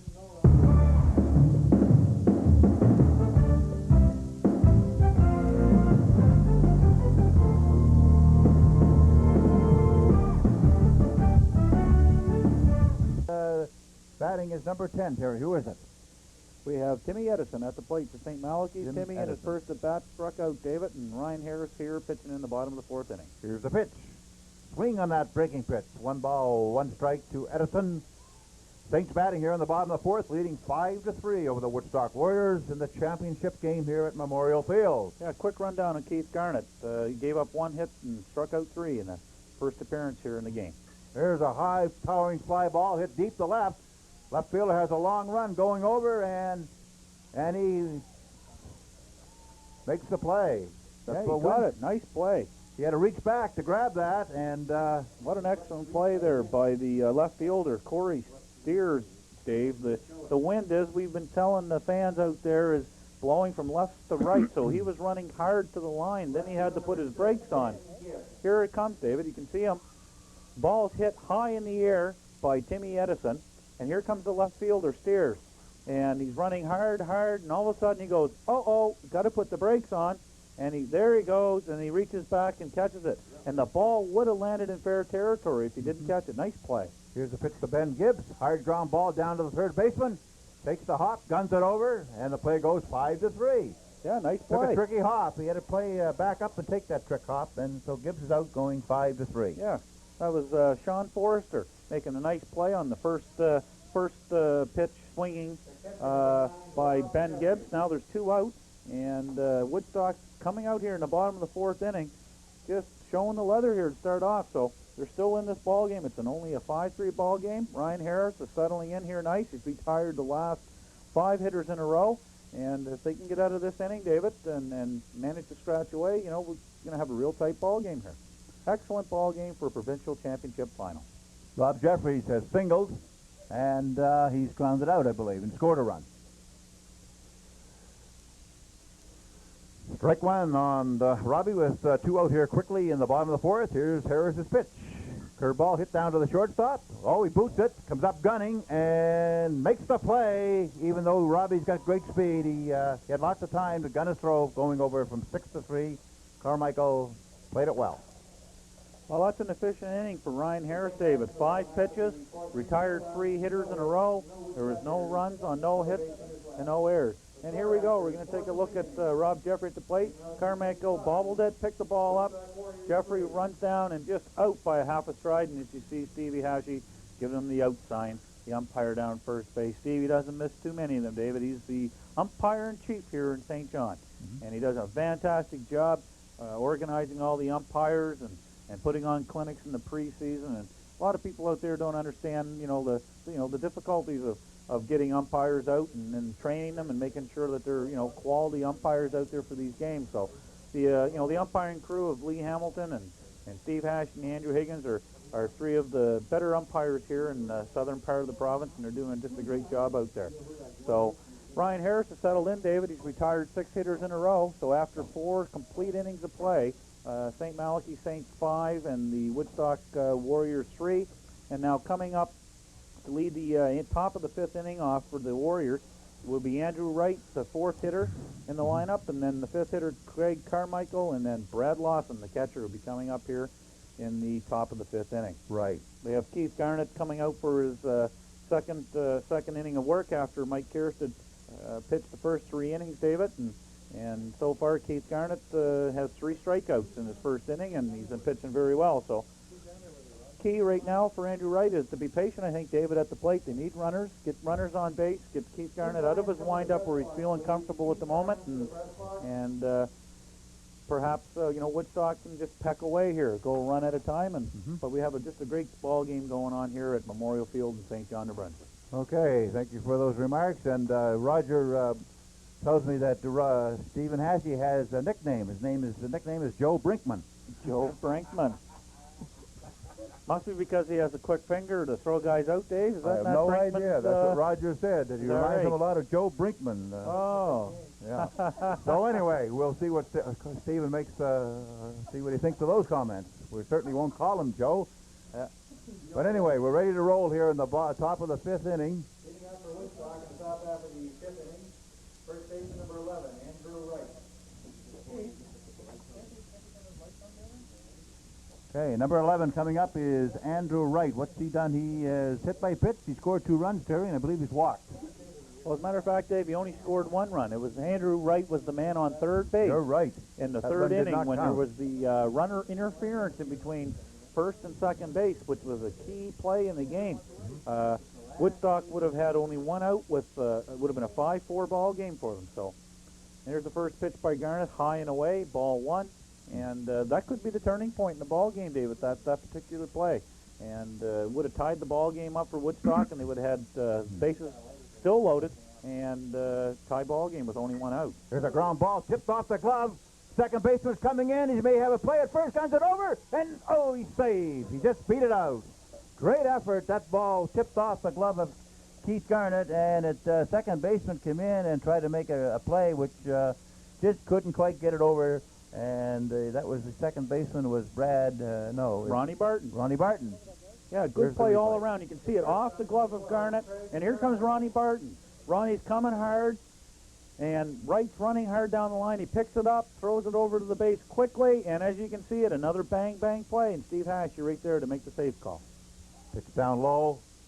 to number 12. That's Craig Carmichael. Craig has two singles and 2 RBIs in the game so far today.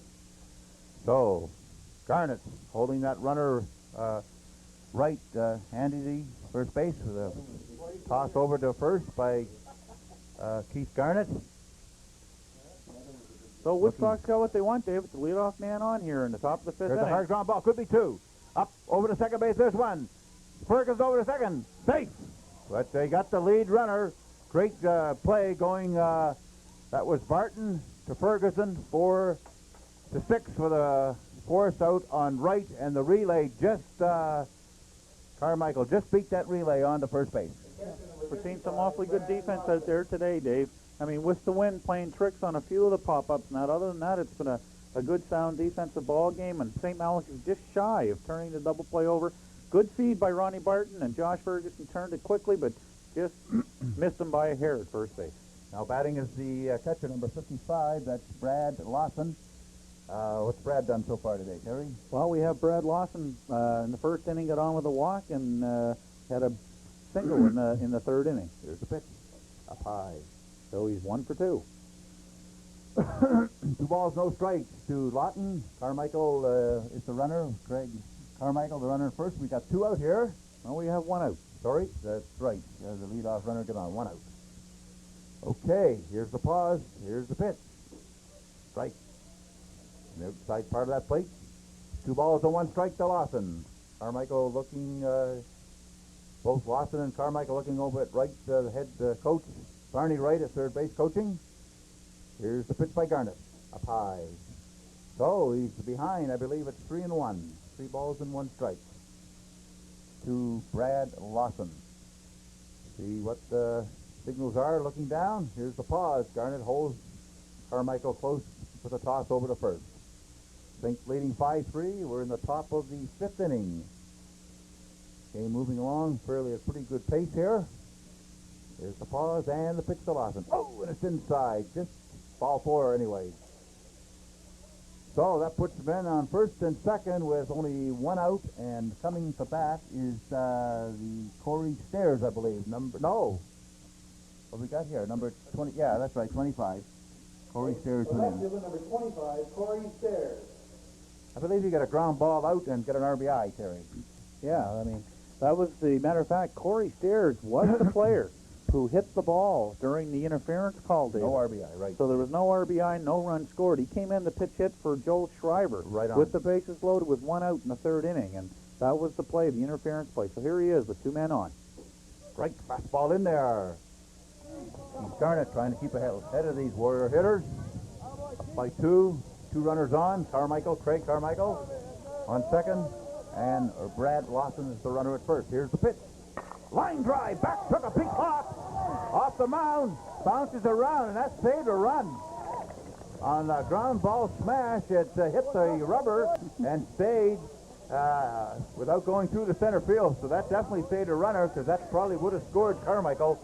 So the bases remain loaded on the infield hit by Corey Stairs. I'd like to see a replay on that one if we can. Third baseman, number 24, John One of those Forrester. plays, a little bit of everything's been happening today, David. And you're right, it saved the run. So now you have St. Malachy's. Look, here it comes now. Keith Garnett getting ready. Here's Corey Stairs again. And bingo, right off the rubber and pops up. And Josh Ferguson hustles in to pick up the ball.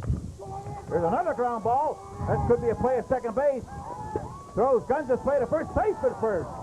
So everybody is safe and the run scores. Yeah, tag play to second. He thought he was safe.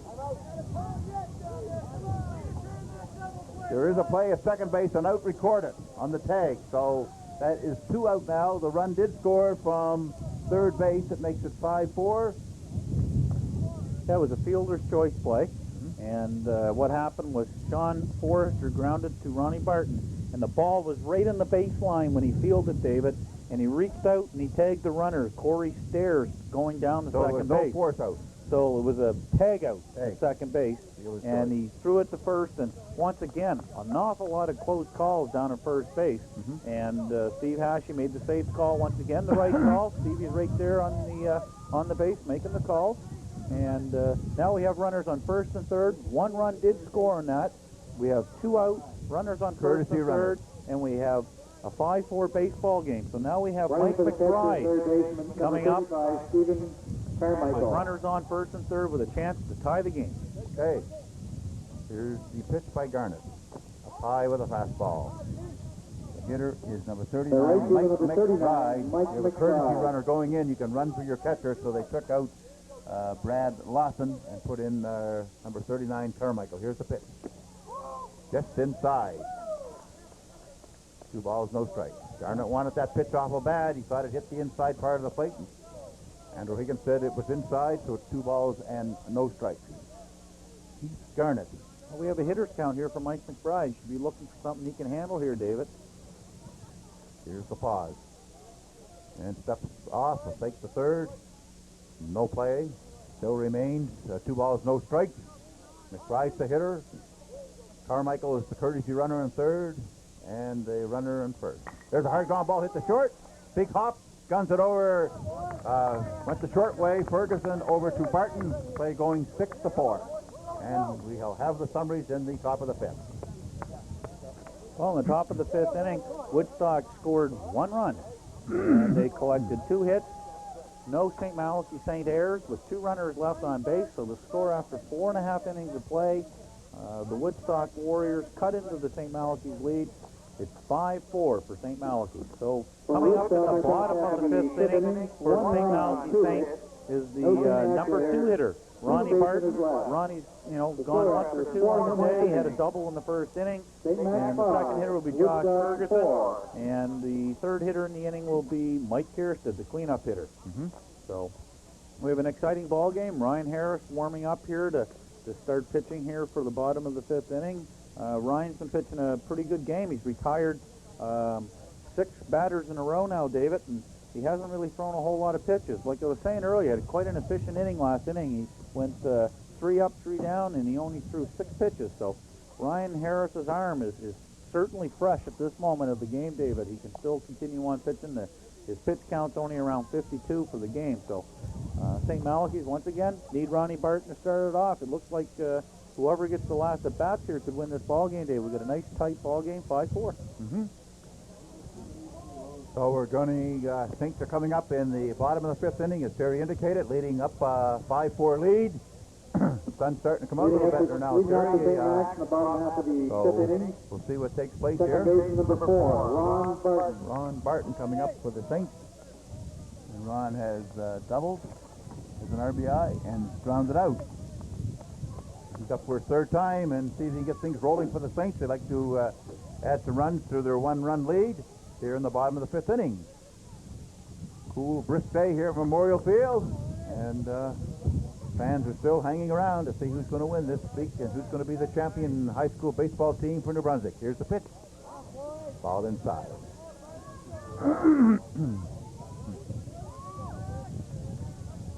So it's 1 ball as Andrew Higgins comes back to get the ball. He's trying to tell the on-deck batter to retrieve those balls to keep the game moving along here. Here's the wind-up and pitch coming by his right-hander Ryan Harris. Here it is. Another pitch inside, so Barton's ahead of the count, 2 balls and no strikes. Right here again, David, a hitter's count. 2-0 count, leadoff batter. Ronnie Barton should be looking for a pitch that he can handle and drive. If it's not a pitch he doesn't like, a little outside or up high a bit, let it go. There's the wind-up and pitch by Harris. And he's hit by a pitch. That ball got away from Ryan Harris, and Ronnie Barton is on for the 2nd time today with a hit by pitch. Yep, not the way Woodstock wanted to start the bottom of the 5th inning, David. The old saying, as the leadoff batter gets on, David, he usually comes around the score about 70-some% of the time. So it's key to keep that first guy off. Now we have Josh Ferguson coming to the plate, David. He's grounded out to the 2nd baseman and picked up an RBI in the 1st inning, and he scored in the 3rd inning with a leadoff walk. So here we go. Ryan Harris, ready to throw. Here's the pitch. Up high. It looks like maybe they want to go for another run here. Tom King is flashing signals at 3rd base. Josh Ferguson looking down to get what's on for the Saints. Going through a series of signs, and Josh knows what he has to do and see if he can accomplish what has been given to him sign-wise. There's Ronnie Barton getting the lead at first base. Pitch bunted again out in front of the plate. Harris is going to have no play to go but to first base. So the sacrifice worked. Play going 1-3. He did his job, picked the sign up, then he advanced the runner. So now coming up is the hard-hitting number 4 hitter, Mike Kierstead. Yep. Mike Kierstead had a great year with the Angels, David. He hit several home runs for the Angels. I believe he hit about 12 or 13 on the year, and he just carried on here in the high school, Luke. So Mike Kierstead's been hitting the ball really well, hitting the gaps, hitting home runs. So here he is in an RBI situation. Big lead there by the runner, Barton. Pitch up high by Harris. Number 3. Now playing right fielder. It's Mike Kierstead. He started the game, has been moved, and they want to keep his bat in the lineup. Here's the pause by Harris. Breaking pitch, off-speed pitch, took something off it, and it's floated in there for a strike. 1 ball, 1 strike. We have 1 out with a runner on second base. The runner being Ronnie Barton. And Kierstead trying to deliver a hit to bring him in. Another pitch inside. So Harris seems to have lost some momentum here, Terry. Well, I mean, he's being careful with Mike Kierstead. Mike Kierstead's a very good hitter, and he's threw him the last 2 pitches a little off speed. So maybe we got a fastball coming here. Mike getting ready. Here's the pitch. Down low. 3 balls and 1 strike. Yeah. Now we have a 31 count, 3-1. So Mike Kierstead, sit on a pitch that you want. If not, you can always go to the 3-2 count. Get a pitch you can handle. Here it is, the 3-1 pitch. High fly ball drifting way down the right field line, way out of play. So that runs the count to 3 balls and 2 strikes. So we'll see what kind of pitch Ryan Harris is going to throw to the hard-hitting Mike Kierstead, the number 4 batter for the St. Malachy Saints, leading 5-4. Ron Barton with a good lead at second base. Nobody near him. Here's the 3-2 pitch coming up by Harris. Swing and a line drive into center field. That's going to score Barton. He's got good speed. And the play's just going to come in, cut off by the first baseman. And a big hit by Mike Kierstead to give the Saints a 2-run lead with only 1 out here in the bottom of the 5th inning. Solid hit into center field. Yeah, second hit on the game for Mike Kierstead. He's 2 for 3 on the game, and it's a big run for, here it comes now. Here comes the fastball, and he turns on it, hits it right over the shortstop area, up through the middle, and the center fielder from Woodstock picks up the ball, but Ronnie Barton running on contact, and Chris Carmichael had no opportunity to get him at the plate. So St. Max up 6-4. They have a 2-run bulge with Kevin Beckwith at the plate.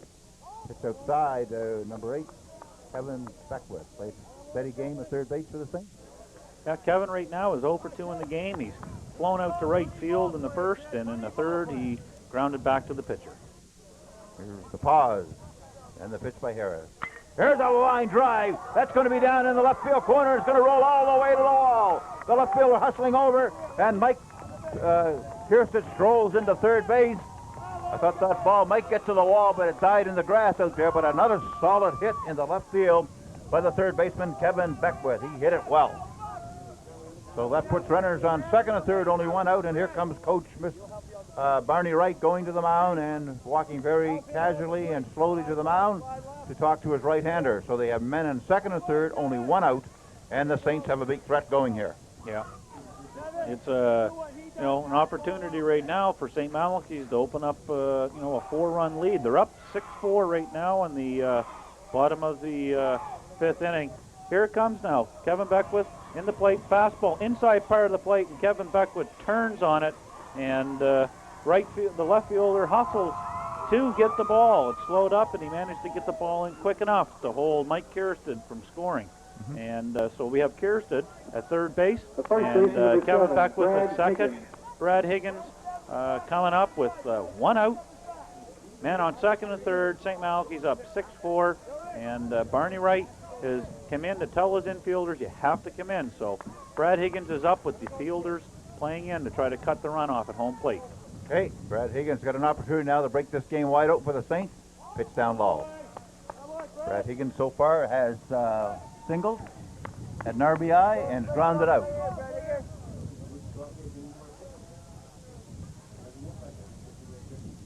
Here's the pause and the pitch.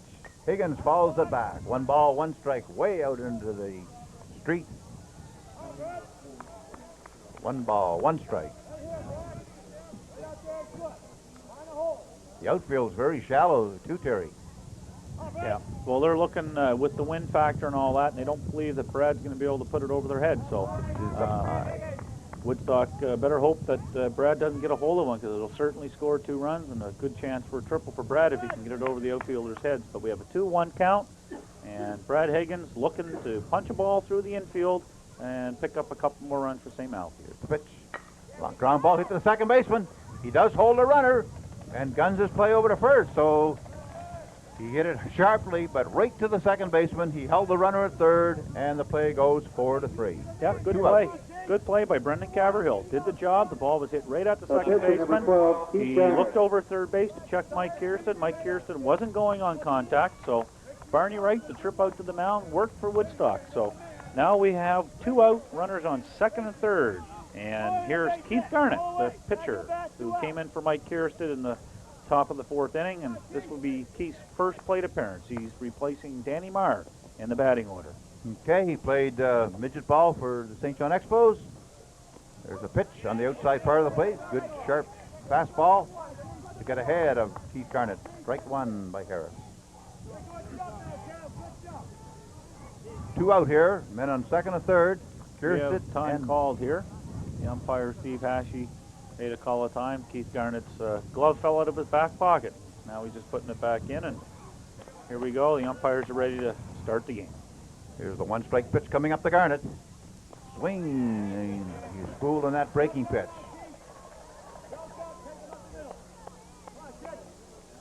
He wants another bat. He's going to switch bats, apparently, so Harris is ahead with 2 strikes. The runners are Mike Kiersted at third, and Kevin Beckwith is the runner at second base with 2 outs. The Saints leading 6-4 as we play in the bottom of the 5th inning. Here's the 2-strike pitch coming up. Here's a line drive in the left field. Left fielder coming on and drops the ball. And 2 more runs come in to score. That's a base hit for Keith Garnett, and that picks up 2 RBIs to give St. Malachy's a 4-run lead. They're now leading 8-4, and a big hit by Keith Garnett. Helped his own cause out. Unfortunate for, here it comes here, we're going to get a replay. Here comes the pitch, it's a fastball in the middle of the plate. Keith Garnett turns on it, and here comes the left fielder hustling hard, and as you'll see, here he comes, he slides, and he just hits his glove as he's sliding for the ball. It was a nice effort by Corey Steers out in left field, but unfortunately for Woodstock, it wasn't close enough to catch the ball, and 2 runs scored. Here's the pitch. Ball gets away from the catcher, and Garnett's going to advance to second base. So Garnett can throw a big hit by himself to drive in 2 runs. And number 10 is the hitter. That is Tim Edison with 2 out here. So on the pass ball, Keith Garnett advances second base. 2 out, and Edison ready to face Ball up high. ball. 1 ball. Harris is struggling now with his pitches. He's 2 balls and no strikes. Here's the pause and the pitch.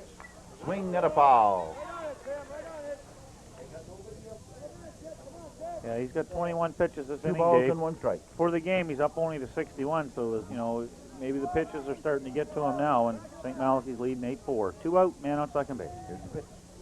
There's a line drive. That's going to score a run. And the ball was bobbled. Now he's coming all the way in. So Garnett was going to hold up, but he decided to come, so we give the guy an RBI. Yeah. He was coming. He was coming, and it's an RBI for Timmy Edison. And St. Malachy's, that's 4 runs they've scored this inning. Now they're up 5 runs. It's 9-4. And runner on first base. Left fielder number 6, Ben Gibbs. And the left fielder's up, Ben Gibbs. Now Ben Gibbs on the game is struck out and grounded out to the third baseman. So the Saints are piling up the runs here in this inning. Got a very comfortable lead now, 9-4, 5-run lead, and we're in the bottom of the 5th inning with 2 out here. You can hear the hometown St. Malachy Saints fans getting into the game now, David. Gibbs hits a fly ball deep, way out left center. That's way back, and it is gone, a home run! To left center field, a towering drive, just kept tearing back, and the little fella did comes up big with a two-run shot by Ben Gibbs. You know what they say, Dave, touch all four. He really got into that one, put a charge into it. And, you know, he hit that ball into the wind too, David. I mean, it's kind of a crosswind, but he really turned on that ball to give St. Malachy's a huge lead. You see the players celebrating the plate, and here comes the replay on it. The pitch, the middle part of the plate, and Ben Gibbs turns on it, and the ball just keeps carrying and carrying as the outfielders run back, but it's over the green fence, David. Two-run shot. St. Malachy's leading the game right now, David. 11-4, 7-run lead. Ben Gibbs got all of that pitch, as you can see in the replay. And we look like we're going to have a pitching change as Harris just ran out of gas. He didn't have very much zip on his pitches here in the fifth inning. So a towering home run. You can see that Ben got the meat of the bat on that home run shot, a two-run shot. So we'll have McBride, I believe, is now coming in, number 39. Yep. Coming in from right field. And we'll see what other changes are made here, as I believe Harris is going to first base. If I'm not mistaken, we'll pick up those changes as we go, but I'm not sure. I don't think there's any new players in the game. Now pitching for Woodstock, number 39, Mike McBride. Mike McBride coming in the right field, and once we see the players positioned in their spots, we'll try to get it to you. Other than that, you know, St. Malachy's up 11-4 now, 7-run lead. And everything pretty much fell apart with 2 out. You know, St. Max had 1 run in with 2 out, and then big 2-out hit by Keith Garnett to knock in the 2 runners. Mike Kierstead and Kevin Beckwith were on second and third base with 1 out here in the bottom of the 5th inning. And then now playing first base, number 6, Ryan Harris. Timmy Edison come up with a base hit. And moving to right field, Andrew Wright. 2-run shot to bring home himself and Timmy Edison to give St. Malachy's a 7-run lead, David. Coming up to the plate for St. Max, you know, the first batter to face Mike McBride, the new pitcher, will be the leadoff hitter, Robbie Jeffrey, with 2 out. Robbie Jeffrey right now is 1 for 3 in the game. He led the game off with a single, and then he grounded out to second base, and he grounded out to shortstop. So St. Malachy's has a comfortable lead here right now. The job for Mr. McBride is to, you know, get themselves out of this inning and then, you know, close things out for the rest of the way, because they're going to have to, you know, put together some big innings here to get themselves back into this game. Okay. Very good, Terry. So we'll see what McBride, if he can quiet down the Saints, who bats have come alive here in the 5th inning. They scored, as Terry mentioned, they now have 11-4 lead, and they had to make a pitching change because Harris just ran out of gas. Yeah, here's the changes, David. Mike McBride, of course, is in the pitch from right field into pitch. And then Ryan Harris went from pitching over to first base. And then the first baseman, Andrew Wright, has moved from first out to right field. So no players out of the game, just positional changes, David. The catcher, number 9, Rob Jeffrey. Okay, Rob Jeffries, number 9, is coming up for the St. Malachy Saints. There's 2 out here, nobody on base. After that 2-run shot by Ben Gibbs. And we'll see what Robbie can do against McBride. Here's the pitch. Line drive into left field for a base hit. Going after that first pitch. Robbie Jeffries, a line single into left. Yeah, second hit for Robbie on the game, and hitting's contagious, David. That's what happens. Once a few guys put the bat on the ball, it lifts the spirits of the rest of the team, and that's what's going on right now. St. Max. Second baseman, number 4, Ron Barton. And here's the replay. Robbie Jeffrey just goes with the pitch. Here's Robbie with the cut. Pitches a little bit away and slaps the ball past the shortstop into left field for a second hit of the day. Okay, now coming up is the second baseman, Ron Barton, and Ron's had a pretty good day himself. Scored 2 runs, and I believe he's got a couple of hits, or hit by pitch and a double. And hit the ground rule double in the first inning. Pitch in the nice save by Lawson, number 55, on that breaking pitch inside. By McBride, now pitching, number 39. To that off slow breaking pitch. So with Ronnie Barton coming up here, Dave, St. Max has now hit around in the order. Ronnie Barton led the inning off with the hit by pitch. That's correct. And then came around to score their first run here in the bottom of the 5th inning. So this is the 10th batter to reach the plate here in the bottom of the 5th. There's a nice off-speed pitch in there for a strike by McBride. 1 ball, 1 strike. So we'll see what takes place here with 2 out. McBride coming in from right field in relief for Brian Harris. After being rocked for 11 runs, here's the pause and pitch by McBride. Here it is. Pitching outside with a breaking pitch. McBride throwing a lot of breaking pitches here since he's come in.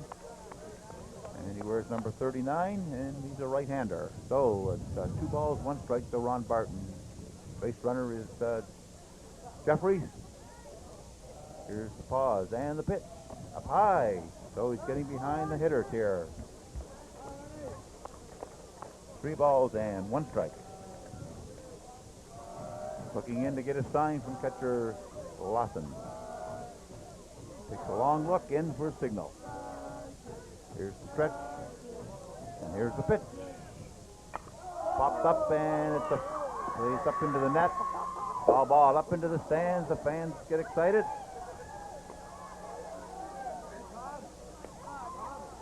So, full count here. 3 balls and 2 strikes. To the second baseman, Ronnie Barton. Where's uniform number 4? McBride. Checks the runner. Jeffries will be off. Here he goes. Pitch is swung on and single into right field, and great jump by Jeffries. Robbie Jeffries got a great jump at first, went all the way around, and that sharp single for his second hit of the game by Ronnie Barton. Yeah, it was a 3-2 count with 2 outs, so Robbie Jeffries was going on the pitch, and Ronnie Barton pulled the shortstop, right number 5, Josh Ferguson. First baseman and second. And now we have a first and third situation, and here we go, the replay. Ronnie Barton, right on the ball, low pitch inside, and he pulls the ball right through the hole at second base. Now we have runners on first and third with Josh Ferguson at the plate. Fake there by McBride. So, let's see what takes place here with 2 out. And here's the pitch. Up high. 1 ball to Josh Ferguson, and Josh has grounded out, walked, grounded out, and sacrificed. Grounded out and walked. Pitch outside, 2 balls, no strikes. McBride having a hard time finding the strike zone with that high leg kick, and he's behind Josh Ferguson, 2 balls and no strikes. With Jeffries on third, Barton on first. Ball away by Josh Ferguson. 2 balls and 1 strike. He was right on that pitch, David. He fouled straight back, and to start the inning off, you know, St. Max led off with a hit by pitch by Ronnie Barton, and they gave up an out. Just tried to get a run. And lo and behold, they picked up another 6 after this. There's a breaking pitch inside by McBride. So the count runs 3 balls and 1 strike to Josh Ferguson. 2 out here, and with runners on the corner, Barton and Jeffrey. Here's the pause, and here's the pitch. Swing and a foul by Ferguson. Runs the count to 3 balls and 2 strikes.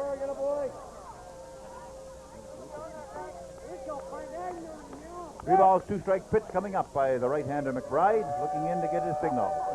And the runner at first base, Ronnie Barton, will be breaking on the pitch with the full count with 2 outs.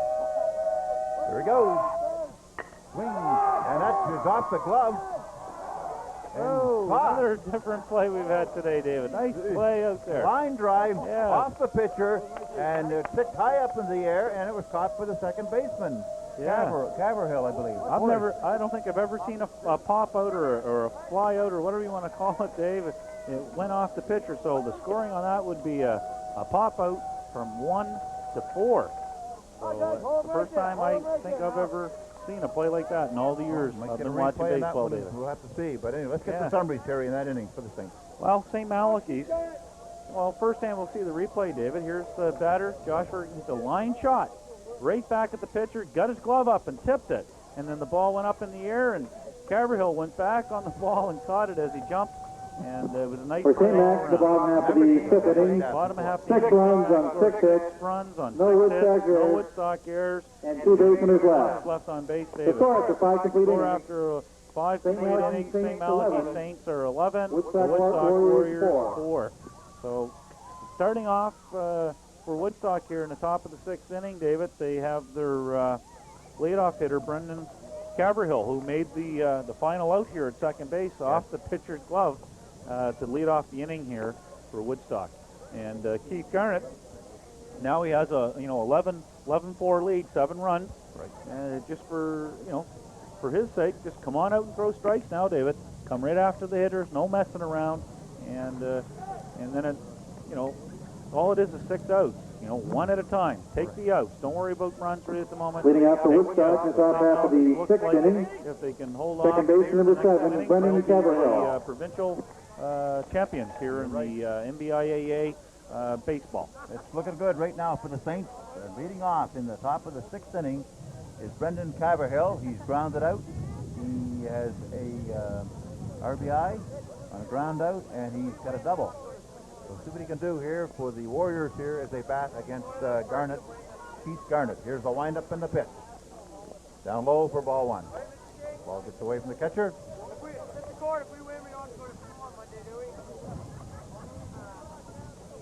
Ball 1 with the first pitch in the dirt, and Caverhill is going to look down and get instructions. There's nothing on, of course. His goal is try to get a base hit or get on. Try to break there's a nice pitch on the corner. 1 ball, 1 strike. Caverhill on the game, David, is 1 for 3, and he picked up a double there in the 4th inning on the flare out to left field, where Ben Gibbs came in, tried to get the ball, but unfortunately got behind. Here's the 1-1 pitch. Ball away. Up into the netting.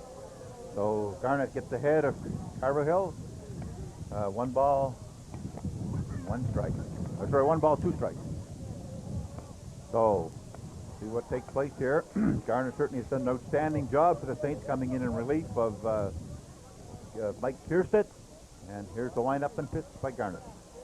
Curveball swung on and missed. And big strikeout. So that's the first out of the inning. Is Robbie Center Jeffrey fielder number 3, Chris down Carmichael. and throw it around the infield. Now up comes the second batter, second hitter in the order, Chris Carmichael, the center fielder. And Chris on the day is 0 for 2, David, with a walk and a strikeout. And a run scored. Yep. Here's the windup and pitch. Strike 1 on the outside part of the plate. Strike 1. So he gets ahead of Carmichael here. No balls and 1 strike. Here's the windup and the pitch. Outside. 1 ball, 1 strike.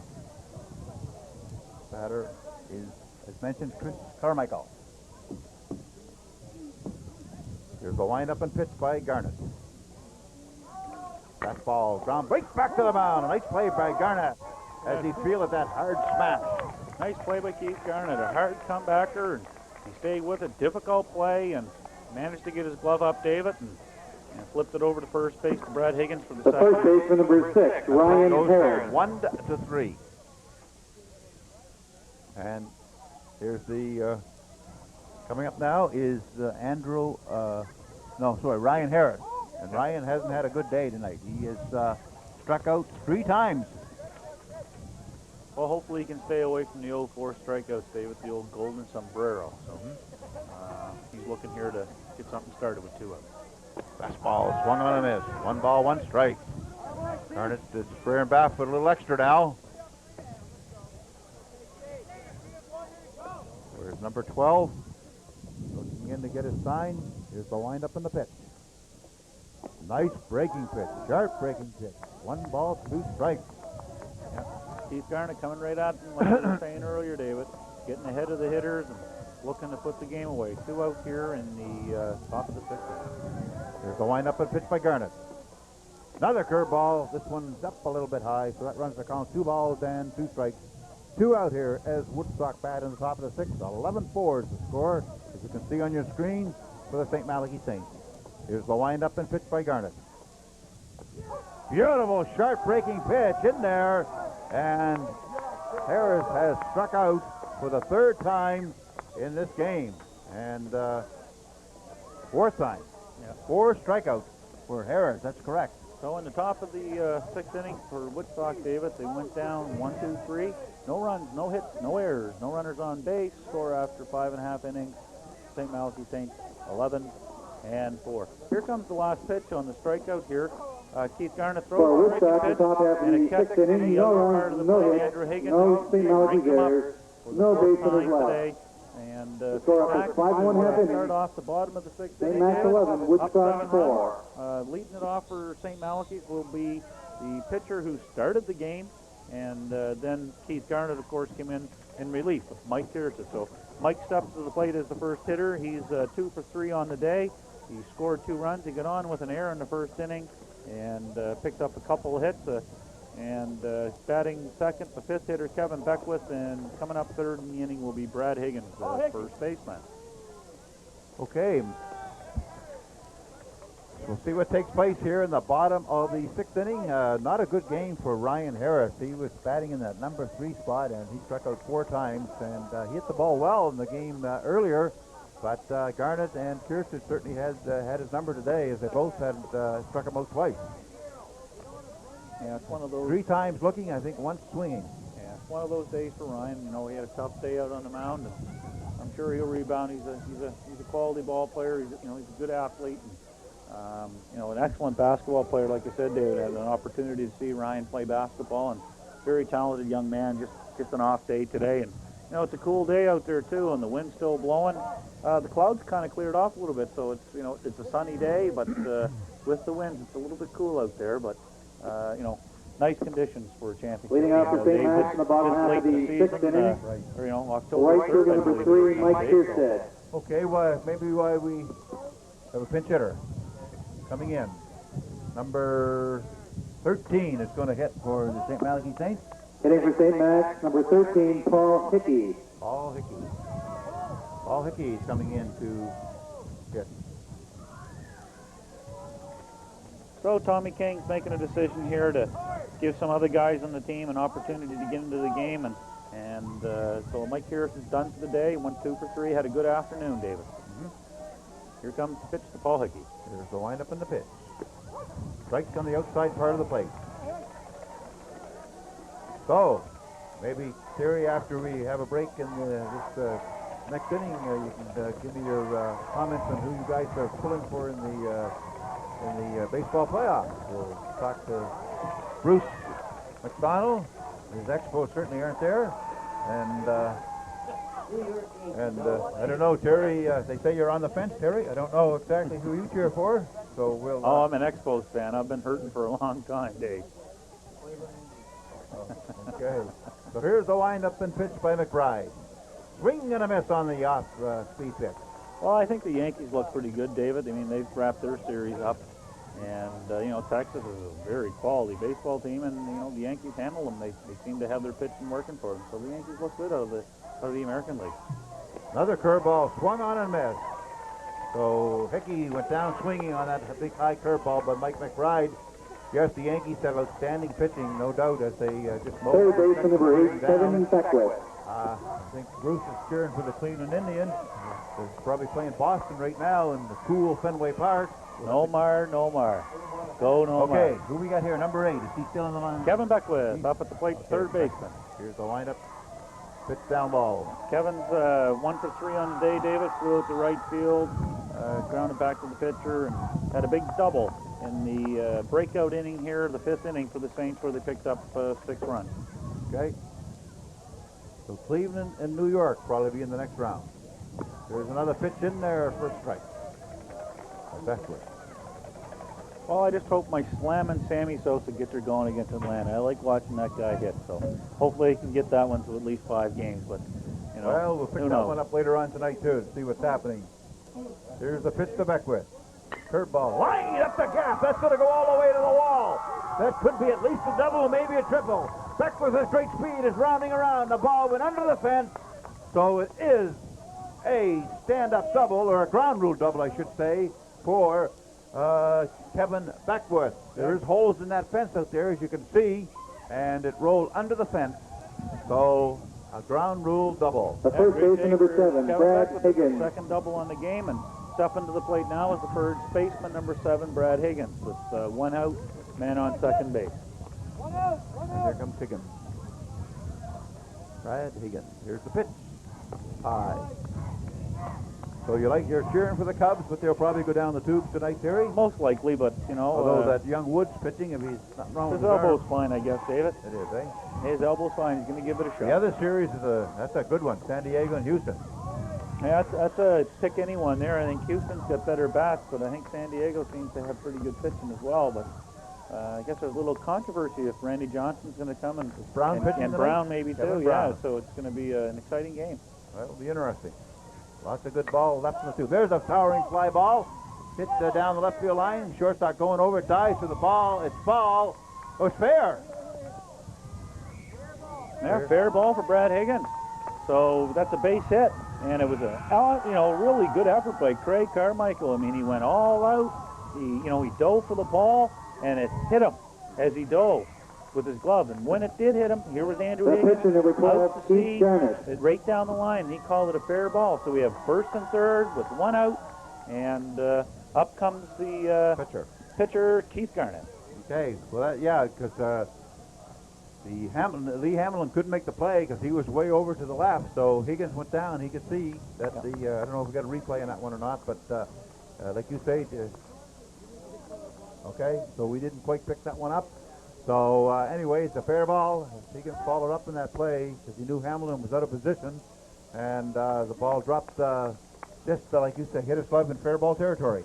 Well, I think Lee Hamilton was there, and he gave the safe call as to no catch. And then, of course, Andrew Higgins, being the home plate umpire in that place, looking down the line to see if it's a fair or a foul ball. So I think it was pretty good teamwork there by both those fellows out there. They got the call right, and we have it at first and third with one out. Right on. And Garnett takes the pitch up high. So Garnett got a big hit to break open this game to left field with runners in second and third. So that drove in 2 runs to put them the Saints up at that time. I think it was 8-4. Then they broke the game open. There's a strike in there. Outside part of the plate. So Garnett has certainly done his job, both on the mound and with the bat, getting a key hit earlier in the game. Now here's the pause, and Mike McBride with the pitch. Breaking pitch in there. Sharp breaking pitch. Picking up that center of the plate. The big bender. The old overhand drop ball, we call it, Dave, back in our days. That was a nice pitch. Right on. Okay, Mike McBride, here's the pitch. Swing and a looping ball up into the net. Ball. So we're moving right along. I believe Woodstock will have one more bat here in the top of the 7th. The Saints leading 11-4. Commanding lead here in the championship game. Here's the pitch by Mike McBride. Outside, nice save by the catcher Lawson. Number 55, diving to his right. Yeah, nice play. He shifted his weight well there, David. He, stopped the runners from advancing and saved a run here. So here we are. We have a 2-2 count, David, and Keith Garnett at the plate ready to hit. Here's the pitch. Ground ball, hit down to third. Third baseman coming up, guns it over. And nice stretch by the first baseman, and that's the final out, I believe. No, it isn't. That's only 2 outs. Oh, that's 2 out. And 2 out. Run scores. Kevin Beckwith scores on the ground ball to the third baseman. Nice play. He picked it up on a 2-hopper and flipped it over to first base. Shane Foster all in one motion. Nice play. We'll see the replay on it. Center fielder Here it number is. 10, Ball's chopped. Patterson. And in comes Forrester to pick it up on the second hop. Gloves it. And all in one motion. Snaps it over to first base sidearm to get Keith Garnett at first base. But the run scores. So we have a 12-4 baseball game on an RBI ground out by Keith Garnett. And who we got batting here? We have Timmy Edison up at the plate. Edison up. Here's the pitch. Nice pitch on the outside part of the plate. Timmy Edison on the day, Dave, is 1 for 3 with a run scored and an RBI and flown up to left field and 1 strike. Here's the pause by Mike McBride. Here it is. All the way on the curveball. So remains ahead with 2 strikes.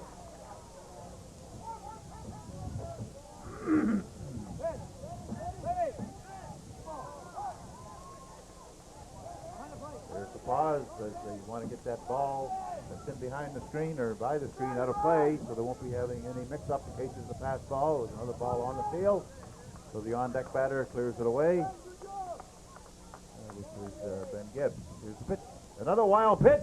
And the runners will advance over to third base. Just jogged over. So McBride having trouble with his control there. And we'll see what Edison does with 2 out here. The Saints have scored another run. And it's now 12-4, I believe. Here's the pause and the pitch. A line shot into left field. Just beyond the diving third baseman. So an RBI and a run scored by number 7 came in there to score. And Higgins. So Brad Higgins come in to score. And we'll see the RBI. Here's the RBI single. Timmy Edison turns on the Left ball. fielder number Number 6, 6, lays Ben into the Gibbs. barrel of the bat on. Just shoots it past Warsaw, diving at third base, just past his glove. So an RBI single for Timmy Edison to give the St. Malachy Saints a couple more. 13-4. Yeah. There's a hard smash. That's a fair ball down into the corner by Ben Gibbs. Plays come gunning in. Play at third. And he stepped off and then he tagged on.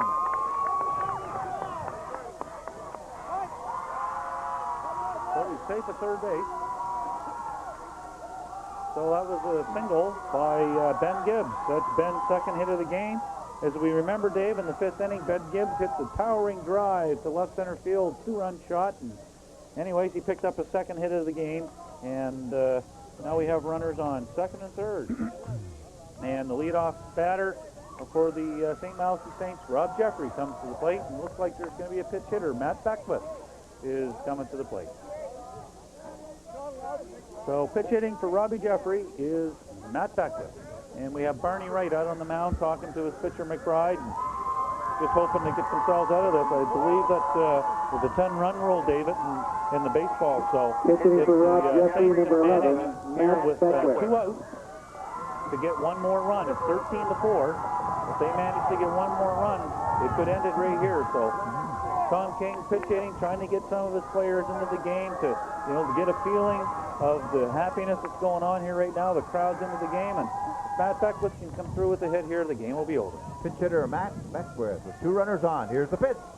Fouled away, going after that first pitch. Fans are getting excited here for the Saints. They know just a matter of time before they can wrap this thing up. Hitting the foul ball there is the on-deck batter. Runners take their lead. Here's the pitch by McBride. Here it is. Outside. 1 ball, 1 strike. 1 ball, 1 strike to Beckwith. They appealed down to third base. Matt Beckwith. That's the brother of Kevin Beckwith. Yeah, they appealed down to third base, and Lee Hamilton said it was a no swing. So we have a 1-1 count. Here's the pitch. Another pitch inside. Beckwith, a good athlete, good contact hitters, good ball players, and good hockey players. So we have a 2-1 count here with 2 out, David. And Matt Beckwith looking to end the game. Here's the pitch. Popped up, foul out of play, and so Beckwith is hanging tough. 2 balls, 2 strikes, 2 on. Matt Beckwith. Where's number 11? Mike McBride is on the hill in relief of the starter Ryan Harris. Here's the windup and the pitch by McBride. Ball again up into the netting. St. Malachy players are all getting excited around the dugout, wanting to hopefully storm out onto the field if they can get one more run in the 10-run rule. Here's the windup and here's the pitch. Pitch outside. Runs the count to 3 balls and 2 strikes. Runners don't have to be going as first base is unoccupied. Here's the 3-2 pitch coming up. Swing at the high, hard one. So we got to go to the top of the 7th inning as young Beckwith went down swinging on at the high, hard one. So we'll get the summary, Terry. Yeah, St. Malachy's scored 2 runs on 4 hits. 2 runners left on base and no Woodstock errors. So the score after 6 complete innings of play is St. Mac Saints 13, and the Woodstock Warriors 4. Coming up to finish out the top of the 7th inning against St. Malachy's pitcher Keith Garnett will be the number 6 hitter the bottom half of the Wright, 6th inning, and 2 runs on 4 5 hits. hitter Craig No Carmichael, Woodstock pitcher errors. batting 2 basemen left. The Andrew Wright score all after day, 6 complete David, innings. Andrew Wright's been on the base St. Malachy Saints 3 times today. 13, He Woodstock hit 5 Warriors hits, a walk 4. and a base hit. And then second hitter coming up, Craig Carmichael. He's been on each time today with 2 hits and on with the fielder's choice. So they have their 4 and 5 hitter who've been swinging the bat well today, David. So, you know, I think Woodstock's just looking to get a few guys on, I imagine, Dave, and get a couple runs and just see what happens. But with a 9-run lead by St. Malachy, you know, the game's pretty much put away here. And the way Keith Garnett's been pitching, David, it's not looking good. I mean, Keith retired in the last inning. The batter's 1-2-3, struck out the leadoff hitter Caverhill, and then ground out to first base by Carmichael, and then Ryan Harris struck out in the 6th inning. So once again, you know, St. Malachy looks like they're going to be the provincial champion of the NBIAA Baseball, and you know, congratulations to them, David. I mean, they've had a good year, and now it's just up to Keith Garnett to come in and mop it up and take it home. Now playing shortstop for St. Max, number 2, Matt Joyce. And young Beckworth, I believe, is catching now, number 11. Yeah. Matt Beckworth is catching, and we'll get some of the other changes. Now playing left field, number 14, Sherman Yo. Coming in. Sherman Yo. And now catching number 11, Matt Beckworth. Beckworth behind the plate. You have Matty Joyce playing shortstop for Josh Ferguson, and Sherman Yo in left field. So, you know, Tom King's made an excellent attempt to get all of his players into the game. Leading off for Woodstock in the top half You of know, the the field 7th today, inning. David, it's a, you The know, right great fielder, team. number 11, Andrew Wright. You know, they all work hard throughout the year in school and all that, but, you know, coming back to school to play baseball for the first month of the season, what a way to start your year off. You're right. Okay. Leading off, number 11 is, as you indicated, Andrew Wright. So we're down to the last inning, and we'll see what takes place here, as Garnett just has to go out and throw strikes and get ahead of the hitters here. He's got a big lead. He missed there with the high curveball, Dave, so here he is just coming right at the hitter. He's the windup and pitch. Swing on the changeup. 1 ball, 1 strike.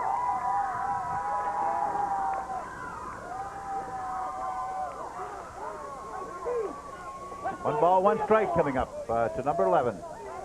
The fans are getting excited now as we're down to the last inning. Saints leading 11-4. Here's the pitch. Pitch up high. 2 balls, 1 strike.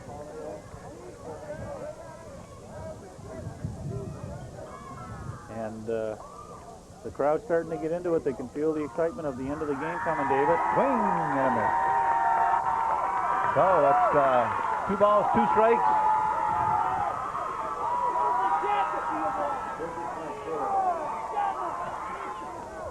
Here's the windup and the pitch.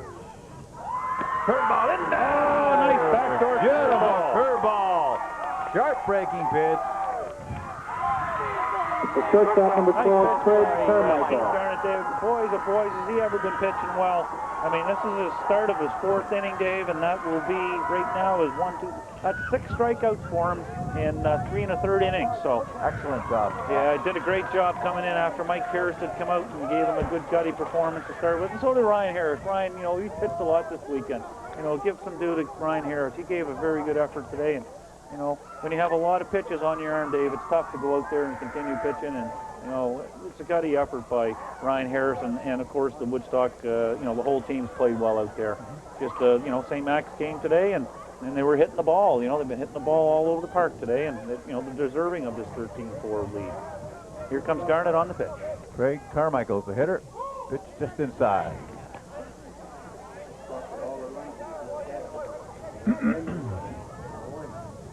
Here's the windup and the pitch by Garnett.